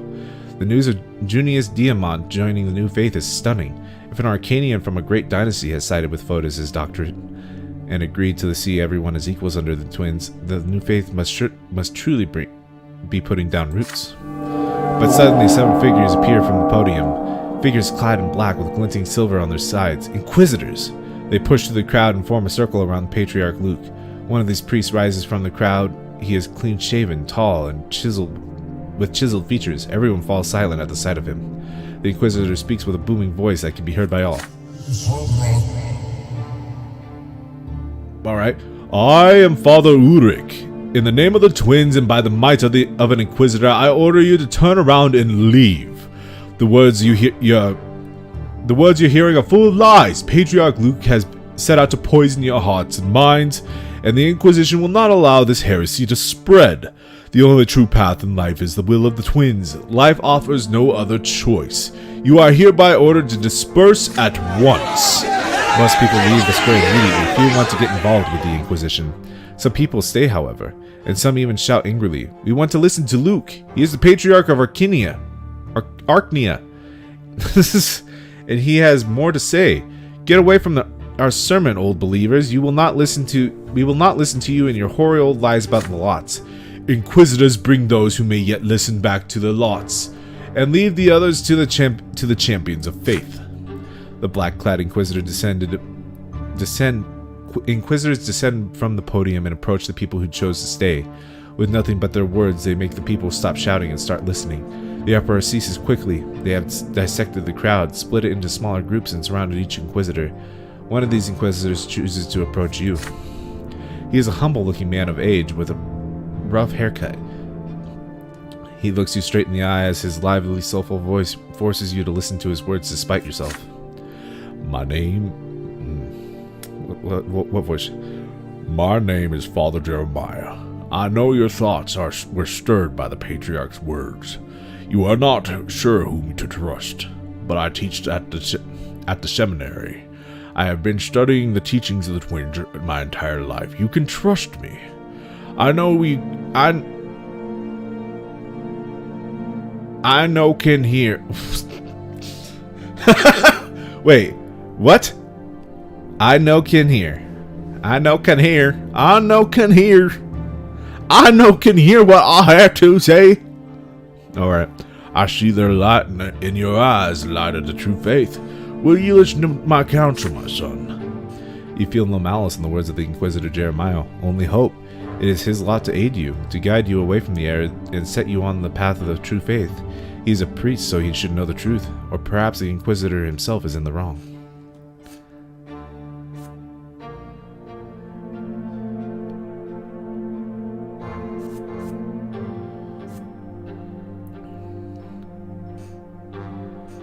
Debate him. You start debating the Inquisitor, mustering all your knowledge and awareness of the new faith. The lots are an error introduced by Isatias. They are incorrect, obsolete, and contrary to the way of life of the modern empire. Please hear me out, my son. In these difficult times, people of your state are the ones most tormented by doubt. Your lot is suffering, but not all of you are ready to suffer. Some turn to guile and cunning to avoid it, and they end up in eternity's embrace at the foot of the pillar. Please understand, your lot requires humility. Suffering is inevitable, and so is doubt. Each of them may temper your soul, yet each may also destroy it. But know this, if you have doubts, you are always welcome at the temple. No priest will turn you away in a moment of weakness. This is why we exist, to fortify faith in the hearts of of all people, to bring the word of the twins to those who have gone astray. Know this, the Inquisition does not imprison everyone suspect of heresy. We exist to protect souls, to guide and save them. We pursue dangerous doctrines and seek to rescue every soul we meet. Arrest or execution is our last resort, reserved only for sinners beyond redemption. You can see that I'm merely speaking to you right now. I have not resorted to force, nor am I giving you any orders. Do not resist this, but rather consider the following. Did the patriarch speak the truth? You answer that Luke's sermon was far more convincing than Father Jeremiah's Jeremiah's words. See, sometimes it's not me that fucks up. Sometimes there's quite a few typos in the words, and that really fucks up the flow. But you know, everyone blindly heeds the writings of Isatias, who is but one man who decided that he had the right to define the lives of generations to come. But people have the right to free will, you say. They have the right to choose their destiny and bear the burden of their choice. Father Jeremiah sighs in response. It saddens me to see you have been led astray so easily, yet you are young. You should seek to learn the truth of your own. If you truly believe you can interpret the will of the gods, perhaps you should become a priest yourself. If you come to the divine seminary and prove that you deserve the lot of the clergy, you will be accepted. I teach there, and I am always happy to see students of considerable talent, even if they have been led astray. But for now, you should leave this place. You will learn nothing by facing the champions of faith. With this, Father Jeremiah leaves you and proceeds further. You leave the square freely, your dignity preserved. The remaining people of the square continue arguing with the Inquisitors. Armed champions of faith stand nearby, but they do not intervene. Luke and his retinue can no longer be seen. Yay! We got eloquence. I wish I had clear speech. You walk back to the lodging house, mulling over Father Jeremiah's words about the seminary. Your family sent you to earn a noble title, but you have an opportunity to become a priest. Of the old faith or the new? If you see your destiny in service to the gods, no one has the right to stand in your way.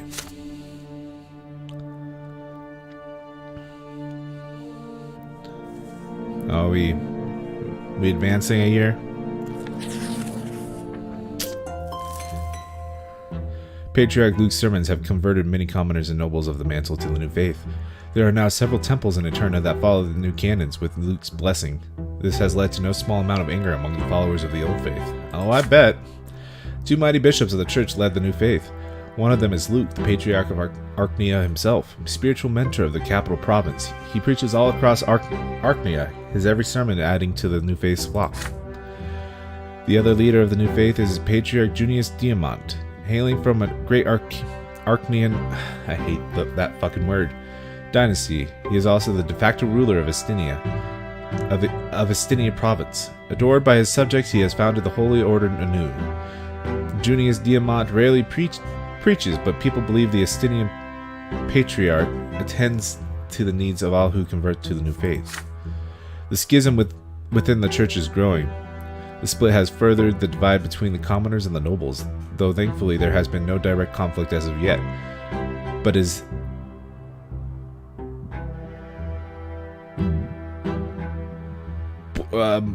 it has become clear that there is no way to stop the steady advance of the new faith. I'm assuming but it has. Born from the death of the patriarch Fotis, it grows stronger by the day. Woo! There's a schism. A lot less order. The next few weeks pass by in hard work and preparation for the coming entrance exam at the Imperial College. You grow more and more exhausted with each passing day, so much that one night you fall asleep while studying another book. When you finally come to, you decide it is high time to get some recreation outside. The city of Eterna amazes you as you stroll through the splendid streets. It is another night, a different night, yet the city is beautiful still. The shining pillar is a slice of light against the dark night sky. The lamps on the facade. Oh my god. The lamps on the facades of the buildings are lit. Night descends on the capital. Facade? I knew this word once. You don't feel like going back to your books tonight. Recently, you made the acquaintance of several young men. They are children of the nobles of the mantle, just like you, sent to the capital to earn the noble titles at the college. You decided to seek them out. Your new friends are having a late dinner at the next street over, loudly discussing their plans for the night.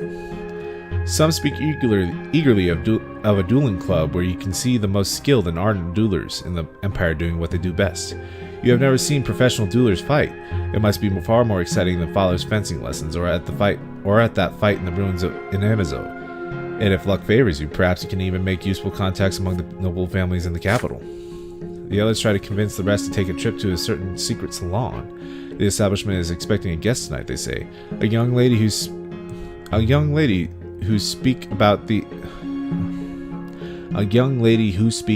true state of the affairs in the Empire. There are many questions about the nature of the place and identity of the mysterious speaker, but the young men have only one answer. They are forbidden to speak about this outside the club. However, they can take you there as long as you aren't afraid to learn a dangerous truth. There are others still drinking their fill of wine rather than eating. Fencing, they say. Speeches. Nonsense. The place ought to go tonight. The place you ought to go to tonight, they claim, is the Markian Society, a gathering for the most common estate but uncommon opinions that offer pleasures for everyone. Pleasures of the palate, pleasures of drink, pleasures of the flesh.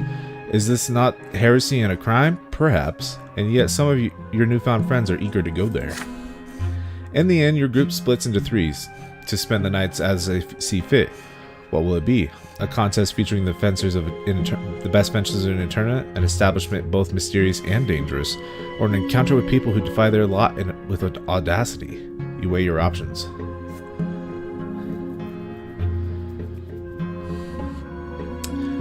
I'm kind of down for the secret speech, but I'm also kind of down for the dueling club.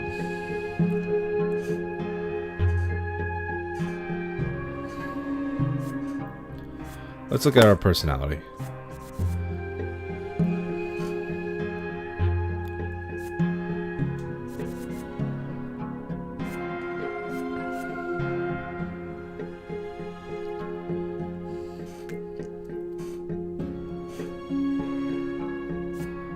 Let's go to the secret salon.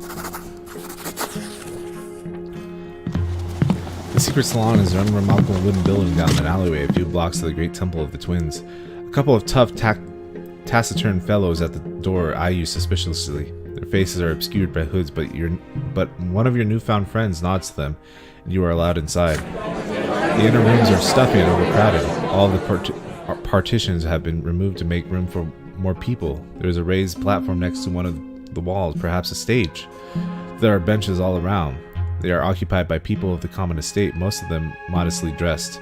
They are artisans, tinkers, street vendors, students, yet you see some of them are wealthy and impeccably dressed. A mop-headed young man, dressed like a low-ranking clerk, appears on the stage. He claps to attract the public's attention. When the house goes quiet, he reads a series of pamphlets condemning the supreme authorities of the Empire and their obsolete rule. A group of young men appear on the stage next, their faces covered in blue paint. They perform a derisive play entitled A Day in the Life of the Tempests. Performances are many, but their goal is always the same. They all claim the Empire is stuck in the past and has to change. Then finally, after another voice of accusation, a young girl appears on the stage, and the crowd immediately grows silent. This is her, the mysterious guest they were talking about. You look at her from the crowd, you see short black hair, a slender figure, and those familiar shining eyes. Yep, I kind of figured it was going to be Sophia. I kind of figured. Brothers and sisters, you all came to this place because deep in your hearts you know. It's Sophia, the girl who used to live next door. She's grown so much since you've last seen her. But what is she doing here? But before Sophia even finishes her first sentence, a short man in a shabby jacket jumps up onto the stage. He flashes a badge and screams at the crowd, "Nobody move! You're all under arrest! And as an accomplice to an insurrection against the Empire!" Oh boy. Imperial gendarmes barge into the house. Swords and crossbows glint in the dim light. First there is confusion, then panic. Screams of fear and outrage fill the hall. Sophia is already gone. You can barely hear the cries demanding that you stay where you are. People start pushing against the gendarmes against the doors against the windows. The din is deafening. Only one thought remains in your mind. You have to run. Run away as fast as you can. Ooh. You push your way to the first window in the hall. A hand grabs you by the sleeve of your jacket. You pry it off without looking and keep pushing forward. The expensive jacket starts to tear at the shoulder. The wind frame breaks and falls outside. You drop down after it. Shards of glass bite into your hands, but you barely feel the pain. You will have time to feel it later, but now you need to run. You run and dodge and weed through the alleyways before you finally heading to the lodging house. Your heart is racing, your hands are shaking, blood is dripping from the cuts on your arms. You have no idea what happened to the people who were arrested. Well, I don't want scheming. Finally, you reach your room and collapse onto the bed. You are safe from pursuit, but not from anxiety. What was Sophia going to say? How did she end up in the capital after she escaped? Was she arrested too? There are too many questions, but you have no way to answer them. Eventually, you drift off into a restless sleep. Well, that's a year gone.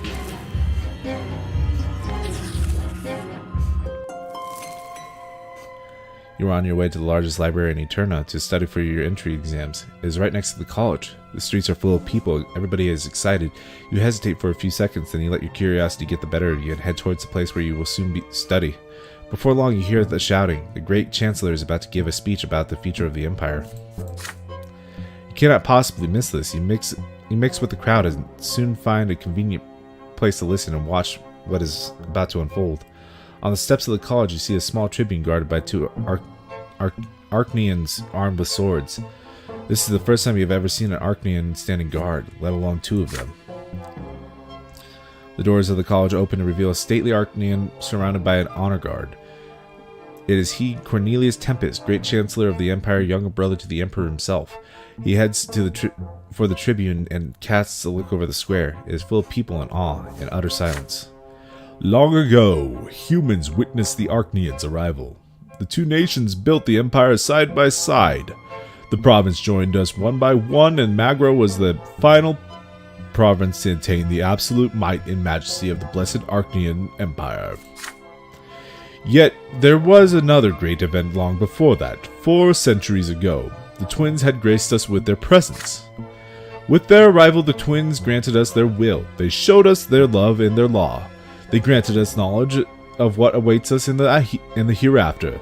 They chose the dynasty of Tempest to rule the empire, and from that day forth, our dynasty has ruled this land, ordained by the gods themselves. However, it is our duty to the twins not to seek power for power's sake, but rather to lead the empire to further prosperity. And so the Great Imperial Council is soon to review and adopt a new set of laws called the Creed. Under the Creed, all estates will be granted rights. Under the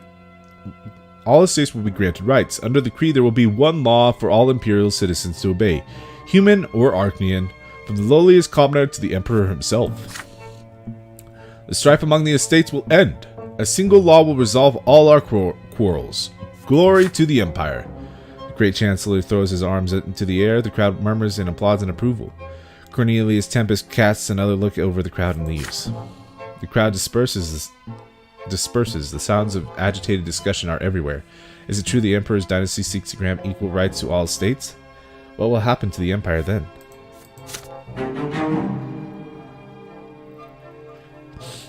Interesting.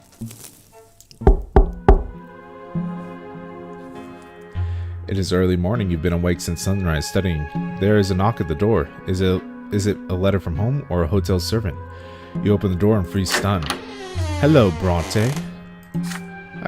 Before you stand, Sophia, the girl who used to live next door. She's all grown up now. She looks so different, but you would always recognize those blue eyes no matter what. You gesture for her to come in. Sophia enters the room, glances around, and sits you in an armchair. You eye the girl you used to know as you sit across from her, but the young woman you see now has little in common with the girl you used to know. There is cold steel in the way she looks at things. Her hair is cut short. But what is she doing here? I can explain. I've been living in Eterna for a long time now. Ever since I ran from Anazote, I heard the other day that you'd left for the capital to get into the college.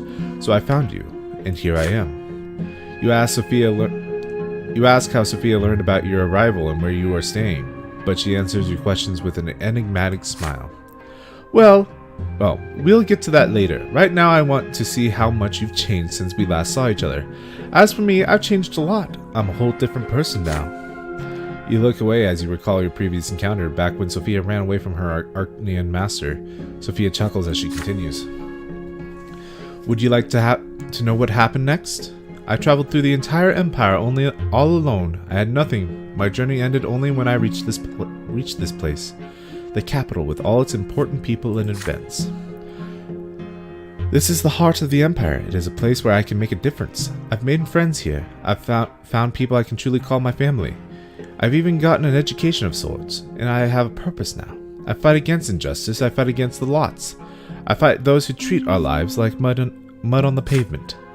And no, I'm not afraid to tell you that. I came to you for a good reason. I need help. I know you. I have faith in your good heart. And besides, this is also about the Imperial College you want to enroll in.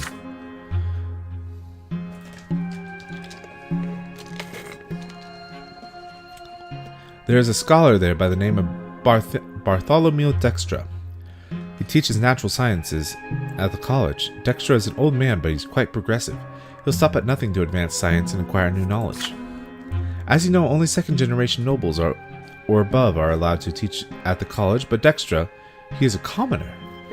He forged his patent of nobility to get a position at the college. But the secret chancellery recently learned of this. Dextra is about to face true death for this forgery. But how is that justice? A man wants to teach people, and for this, they're going to take all his lives? They're going to punish him for that crime of being born in the wrong estate.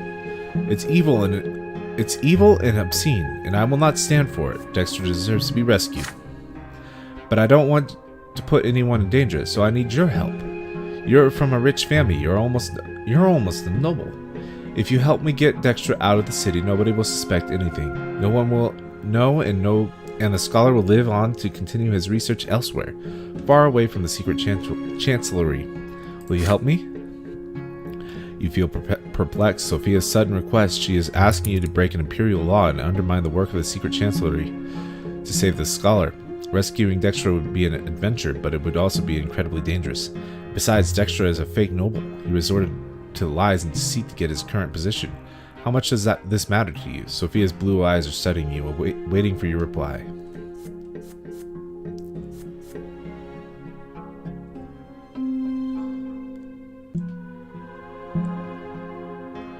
Well, I didn't turn her over to Auden. Sophia's... Oh, she's not merciless.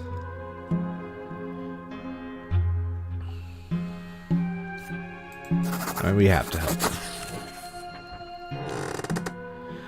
You promised to help Sophia. Bartholomew Dextro does not deserve this. He has to leave the capital. She can count on you. I knew I could count on you. Then we must act at once. There is no time to waste. Dexter is to be arrested tomorrow. Here's his address. Go there as soon as the sun sets. No one will suspect you. Dexter often tutors young men for the college entrance exams. Tell him the owl sent you. Use the back door to get out. A carriage will drive up to the backyard. The driver will hoot like an owl. He'll take you to the south gate. If the guards stop the carriage, just talk your way out of it. Once you're outside the city, Dexter will ride away in a different carriage. You'll go back the way you came. I'll meet you in the Majesty Square. You nod to her words and your hands start to shake. You are about to go against the secret chancellery. You are going to help someone escape punishment. To defy your own lot like this, it's unthinkable. When the sun sets, you leave the lodging house and walk quickly, glancing over your shoulders repeatedly. Bartholomew Dextra's house must be somewhere around here. You find the place at Gentile? Gentile is supposed to be gentle. Old man opens the door, his face covered in wrinkles. His shoulders are stooped, and yet his eyes are sharp and lively. Bartholomew Dextra looks at you for a moment. Then he asks why you have paid him a visit. You tell him that you want to enroll in the college and you are looking for a tutor. Dexter nods and invites you inside. Once he makes sure nobody else can see or hear you, you whisper to the scholar about the real reason of your visit. The secret chancellery will be coming for him tomorrow, and he has to leave now to escape true death. Dexter freezes and turns to you. How do you know about him and the secret chancellery? You tell him that the owl sent you and has provided for his escape. As for the secret chancellery, they want him for forging a patent of the board. The moment you utter Sophia's name, the lecturer the lecturer calms down and starts packing for the journey. You watch him distractedly and notice that he lives in a rather austere fashion, and does not take him long to pack.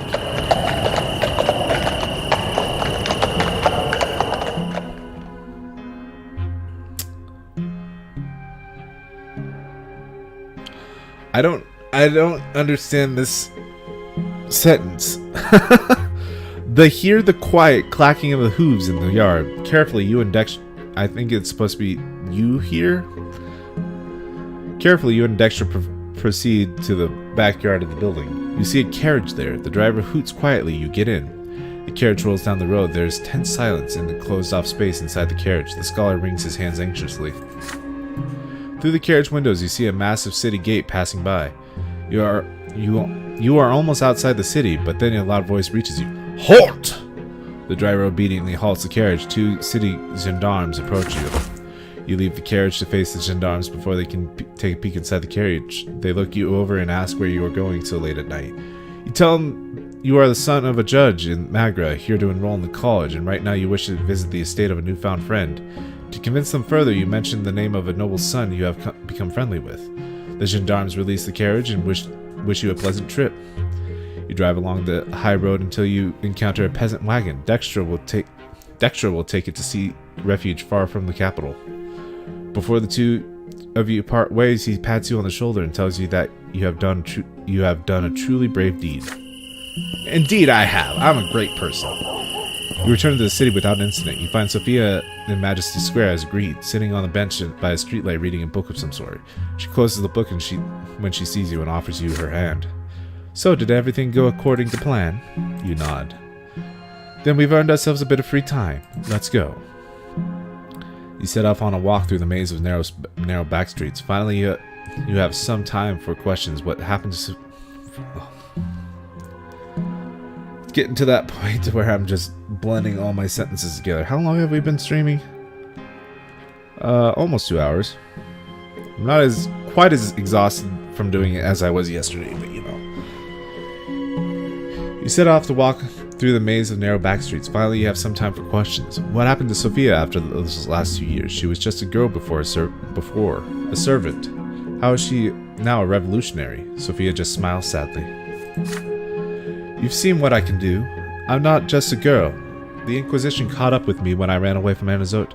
I ended up in a house of humility, a dreadful place. I got collared. Do you know how it feels to lose your free will, losing everything that makes you, you? She unclasps the tall shirt collar that had been hiding her neck all this time, and you can see the round mark from an anti-magic collar. They say a scar like this will remain even after a lesser death, but I got lucky. Patriarch Junius Diamant saved me. Diamant took me and the other mages from the House of Humility and removed our collars. He made me one of his attendants. He taught me that there are no lots. He told me that I'm like this not because I'm a freak, but because it's my nature. He told me I can find a path to the twins like anyone else in the world. And then I was taken. I mean, I got out on my own. I found my own lot. To protect the common people from the noble yoke. To help others who are unlucky as I am.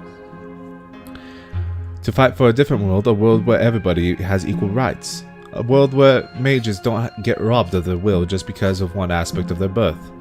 A world where the nobles no longer tread upon the commoners. Yes, this is our dream, but we are still so far from it. But I will keep moving towards it, and I'll stop at nothing. A strange, distorted expression appears on Sophia's face, but she quickly returns to normal. You keep walking until you are at your lodging house again. For a moment, you just stand there looking at each other.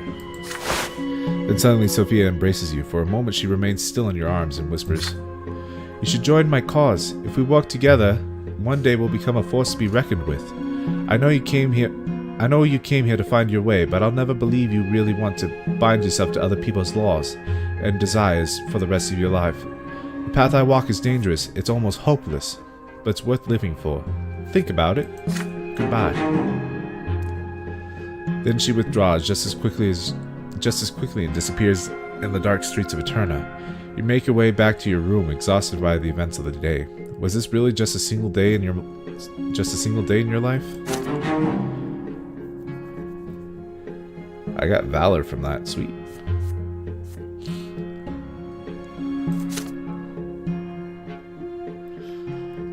I guess scheming is gonna be our way right now because I will never forget that day. oh wow. For it was then that I chose the path I would walk for the rest of my life.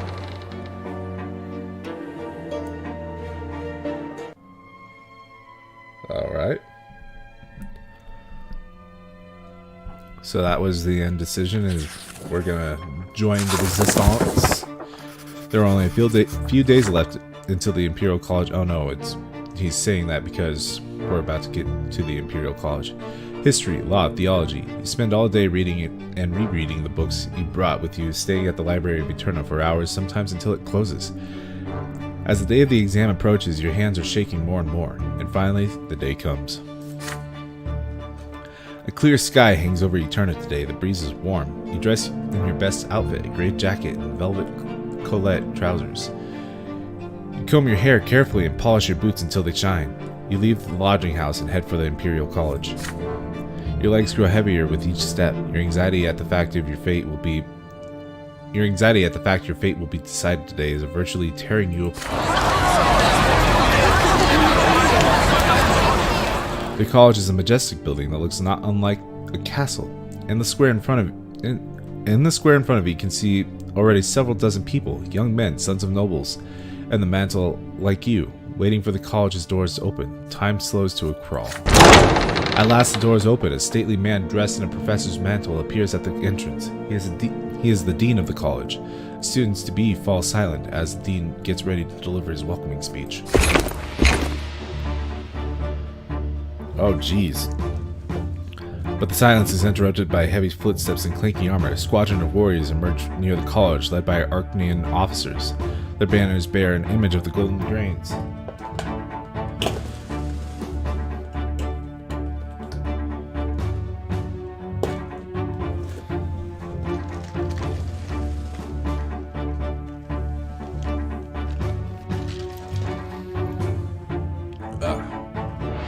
The noble militia of Monia province. What are they doing here?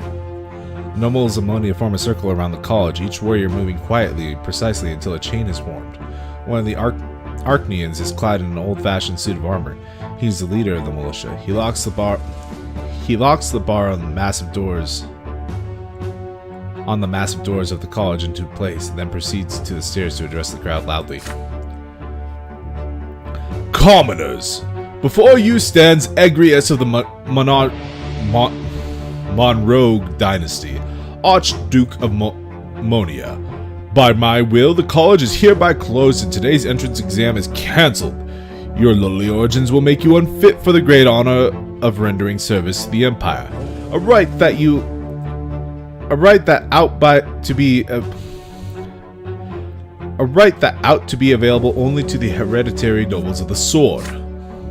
The college's reputation has been tarnished. It breeds mock nobles who bear not a trace of noble blood. You belong in a lowly estate, but you have forgotten your place. Cornelius Tempest and other traitors to the Empire are indulging you in defacing the institution of the nobility for their lowly interests. A noble lot for those of lowly birth. How can this be? I will not stand for this disintegration of the Imperial Order. Now turn away from the college this instant and return to the humble trades of your ancestors. Plow your fields, mend your boots, and work and suffer by your lot. And if any of you dares to set foot upon these stairs, you will be killed at once. The Sinsby meet the speech with a stunned silence. The crowd in the square is growing, however. The news of the Monian noble militia and the college's closing spreads through the streets like wildfire. More humans join the crowd, college students, commoners, officials who worked hard to be ennobled. Unrest grows around you. You hear the people calling to rush Archduke Monroe's forces to take control of the college and defend your right to become a noble. The Emperor himself gave us this right. We have a right to fight for it. This is a decisive moment for all of you. The old gentry has challenged you. Will you accept this challenge? In the face of it, of this shameful, illegal act by the Archduke's forces, you may prove that all of you deserve the noble lot. You will need to break through the cordon to get inside the college and take control of the nobles take control of it. The nobles will never dare hurt you if your presence is strong enough. If you're ready to risk it all and fight for your rights and nobility, you will have to lead the charge. People keep coming to the square in the meantime, including students and teachers from the Divine Seminary. The lot of the clergy is to guide others to the right path. When the estates clash, the priests are bound to intervene. The seminary teachers instruct their students to form a line between the noble militia and the outraged crowd. The priests begin telling the warrior nobles and the riotous commoners to return to the preordained divine order lest they provoke the wrath of the gods. The wrath of the gods. As priests utter these words, the crowd around you... The wrath of the gods. As the priests utter these words, the crowd around you disappears. A vision appears before your eyes. The empire is ablaze. You see burning lands steeped with pain and despair everywhere. You look, rivers overflowing to extinguish the burning world. You can tell that soil scorched by such fire will never bear fruit again. The gods give vision, demands to be heard, demands to be prophesied to the world, but only a priest may speak to the twins. For the twins, will you keep it inside, or will you step onto the path that the twins have revealed to you? Somebody shoves you in the back, and you snap out of the vision. You turn to see a small but decisive troop of commoners moving quickly through the crowd. They are led by Sophia? As soon as she sees you, she signals them to stop. So you're here too, going to rush to college, are you? Can't you see it already? The laws cannot be trusted. They gave you the right to study here just to throw you a bone. When the going gets tough, your masters will take it all away. It's time for you to decide. We are the Lawless, and we are not putting up with this system any longer.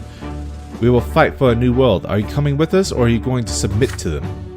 There are students and professors locked inside the college. Who knows how long Monroe will maintain this siege? And what if they start slaughtering people? Neither group of nobles will care what happens to them. We're going to go inside. Oh, that was her talking. We're going to go inside and pull them out. Come with us if you're ready to take control of your own destiny. The tension of the square is palpable, and the situation is about to implode. Students, commoners, nobles, and the mantle followers of the new faith. All of them are gathering their forces to move the wall of soldiers. They expect the nobles to let them through in mass. Surely they won't start a massacre. The Lawless, led by Sophia, prepared to break through the siege and to rescue the people in the college. And all the while, the priests preached peace to both sides of the conflict. The college is your only way into the nobility. Only you can fight for your new lot and fulfill your duty to your family. You can organize an offensive strong enough to get into the college, and thus seize your lawful right to a true nobleman. Yet the revelation about the wrath of God still pulses in your mind. Once revealed, this vision will take you on a different path. Standing with the priests and preaching what you have just seen, warning all of the dire danger of the path of warring estates. Bringing the twins' word to the people and guiding them to salvation. Could this be your new lot? Sophia and the Lawless, they expect you to join their struggle. They are waiting for you to cast off the old ways and the eternal yoke of subservience. You chose this path. If you choose this path, you will not change your lot, and your suffering will continue, but your suffering might just change this world. This is the moment. Your future life will be decided here and now.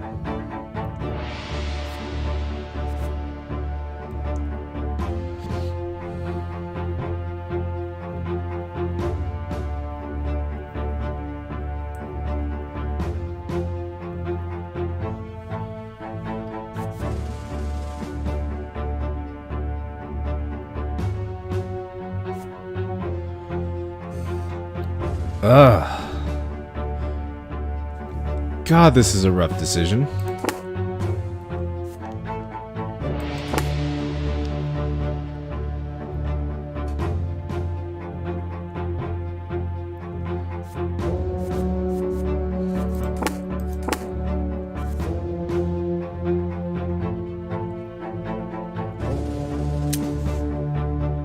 It's not that I'm thinking that becoming a noble will make my life easier, but I feel like it'd be useful to be able to change things, right?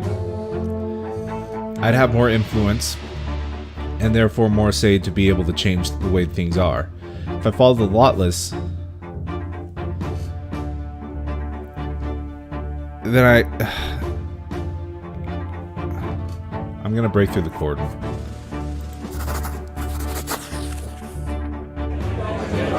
You get to work. You call in the books on military tactics you used to study as a boy. You call out to the students and children of the nobles around you and assume command. They hear you and they listen. You stand together in close formation and march towards the weakest link in the line of nobles. More people joining you along the way. A veritable phalanx of young men, armed with nothing but determination against noblemen's swords. The noble militia readies their steel. Arcanian officer in command of this section halts you and orders you to turn back. You step forward and give him your reply. These people are here to study at the college as the Emperor himself has decreed. You have every right to fulfill the imperial law, and any nobles who dare to intervene will be defying Uther Tempest II himself. Your plan works. The officer hesitates when confronted with your words in the vigor. The noble militia is no longer ready to use their swords. This is your chance. You command your forces to focus their advantage in numbers for a singular push, and the militia line breaks. You reach the college gates. More people start running for the breach. The nobles get their bearings quickly enough to restore the line, but your phalanx is already inside. You waste no time in the game. Barricading the gate, the students who were stuck inside the college run toward you. You quickly tell them your plan. Block all the doors and windows with whatever comes to hand with Monroe's forces. Before Monroe's forces can get in. If they do get in, only the twins know what they will do. One by one, the entrances are swiftly barricaded. The ride outside the college is calm for a moment, it seems. Throughout an open window, you hear Monroe's giving orders to his militia. The Archduke is forming a strong perimeter outside the college, ready for a proper siege. Students and professors of the college go to the balcony to negotiate. You are among them. Surrender and leave this building. I am not here to kill or execute you. No loyal subject will die by my hand. The humans boo and jeer at Monroe's proposal. The dean himself appears on the balcony. The imperial family established the college, he claims, and he cannot defy orders given by the great Arcanian Tempest dynasty. So the college remains besieged. The noble militia stands in a circle around the building, but there are no preparations for an assault. The outrage in the square continues. You remain in control of the college for the entire day and the following night, but at sunrise the Emperor's herald arrives in the square.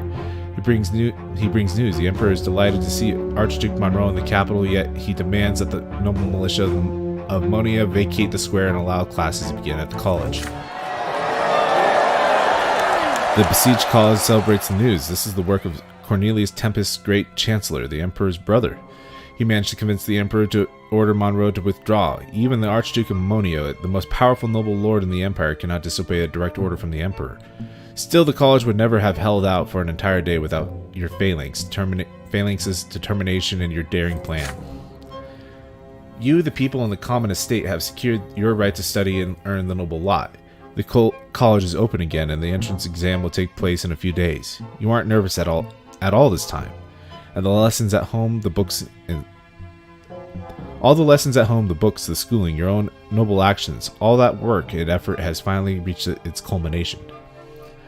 The procedure for appointing a provincial overseer, the 5 great Arcanian dynasties, the property rights of all estates, you answer all these questions with ease.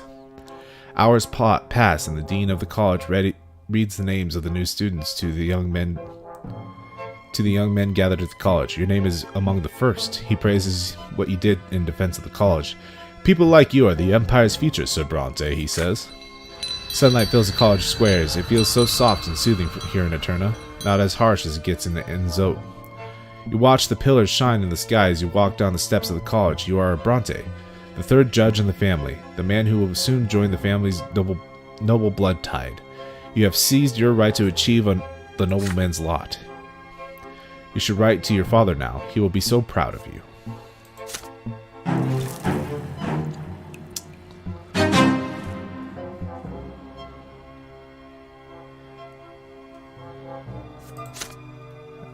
Well, we've become a noble. See, my whole thought process is becoming a noble will just make things easier to change, I hope. Return to the lodging house one last time to gather your belongings for the move to your new home. A young man dressed in the uniform of a military academy greets you by the door. It takes you a minute to recognize Thomas. Your friend locks you in an embrace. Brante! Hey, how have you been? How are you? I heard about the nasty stuff that went down in the college square. Those damn gentry would do anything to keep the low-born folks under their thumb. Glad the situation resolved itself. As for me, I'm an academy cadet now. He is beaming with pride. You invite him in to chat while you pack. Thomas continues to relay the news as you walk up the stairs. I made it into the top 10. Can you imagine? Did pretty well in sparring in the sciences. It was all thanks to the help you gave me back in the school in Anazot. I'll be studying the art of war now, and then it's a quick march to a noble title. How about you? Tell Thomas about what happened over the past few days and the path you have chosen. He remains quiet as you speak. Both of you realize that you may never see each other again. You know, Brante, here's what I think. I think you may have your own path in life, but you're my friend. We gotta make sure our friendship lasts forever, no matter what happens to us. Here, I brought 2 brass rings. If the old tradition is to be believed, both the rings and their wearers will always remain close to each other, no matter where their fate takes them. What do you say? The 2 of you grew up side by side. Thomas, the audacious, hot-blooded, sharp-tongued boy who used to live next door. You can't imagine your childhood without him. But would it be right to promise him that your friendship will last forever, no matter what happens? 2 rings made of plain brass lie in his open palm. If you wear these rings, you will be bound by ties of friendship for the rest of your life. You take the ring, the 2 of you. What?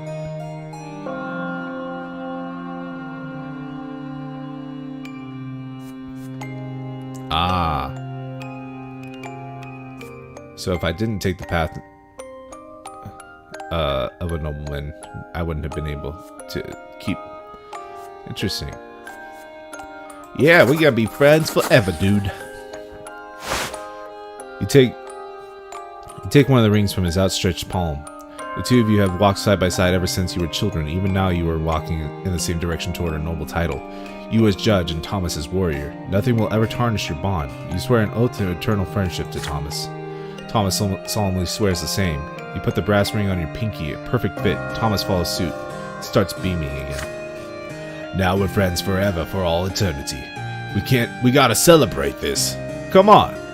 Come, I know a place, I gotta show you. Tastiest meat I've ever tried, Brante. My treat. The 2 of you go to a noble salon by the square of the Emperor's Severin. Surrounded by tobacco smoke and mead bottles, you wag your tongues, recall the days of your adolescence, and make plans for the future. Nobody knows what could be waiting for you, but you promise you will never lose sight of each other. Damn.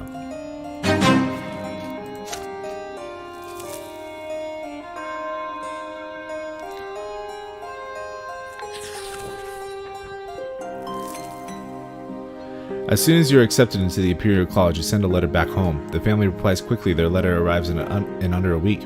Most of it is covered with your father's handwriting. I am proud of you, my son. I believe your grandfather takes pride in you too. You have brought our family one step closer to being ennobled by the sword. You will make an excellent judge. I have complete faith in your intellect and your will. You shall bring glory to our family. Stefan's congratulations follow your father's. Congratulations, brother. The simple folk could only dream of what you have already achieved. You can thank father and grandfather for this opportunity, but it was you who proved yourself worthy. Once you receive your new law, you and I shall be equals at last. Then some words of praise from Mother and Nathan. You have brought your father much joy and made him proud. I am a witness to this. You now walk this path all thanks to him. And yet it saddens me that you did not consider the Divine Seminary, where you could have dedicated your life to our gods as well as the Empire itself. You worked so hard for this. We held a big feast in your honor back home. I hope you achieved all you ever wanted. And at the very end, there is a small note from your sister. Congratulations. Good luck.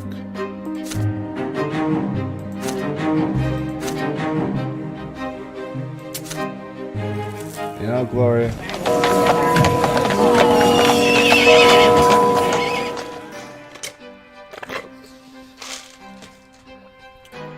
It's only a few days since you became a student at the college. Your education has barely begun, when an amazing piece of news surprises all the students. Every year, Cornelius Tempest, the great chancellor of the emperor's younger brother, grants an honor to all future nobles of the mantle, and invites them to a masquerade at his summer palace. The professor lectures instruct you to look at... You know what? I think this is probably a good place to leave it. Oh, it's been about 2 hours since we started the stream, and I think I need a break. But thank you guys for tuning in to the stream, watching in the future, whatever have you. We're gonna get to the end of this game. I don't think I'll be replaying it. The choices I made are the choices you're gonna see for the first time. If I die, that'll be the end of it. I still have one lesser death before true death, so hopefully I don't experience true death. They said true death was a possibility in this chapter, but yeah, true death is a possibility. We chose the path of a nobleman, got bond of friendship.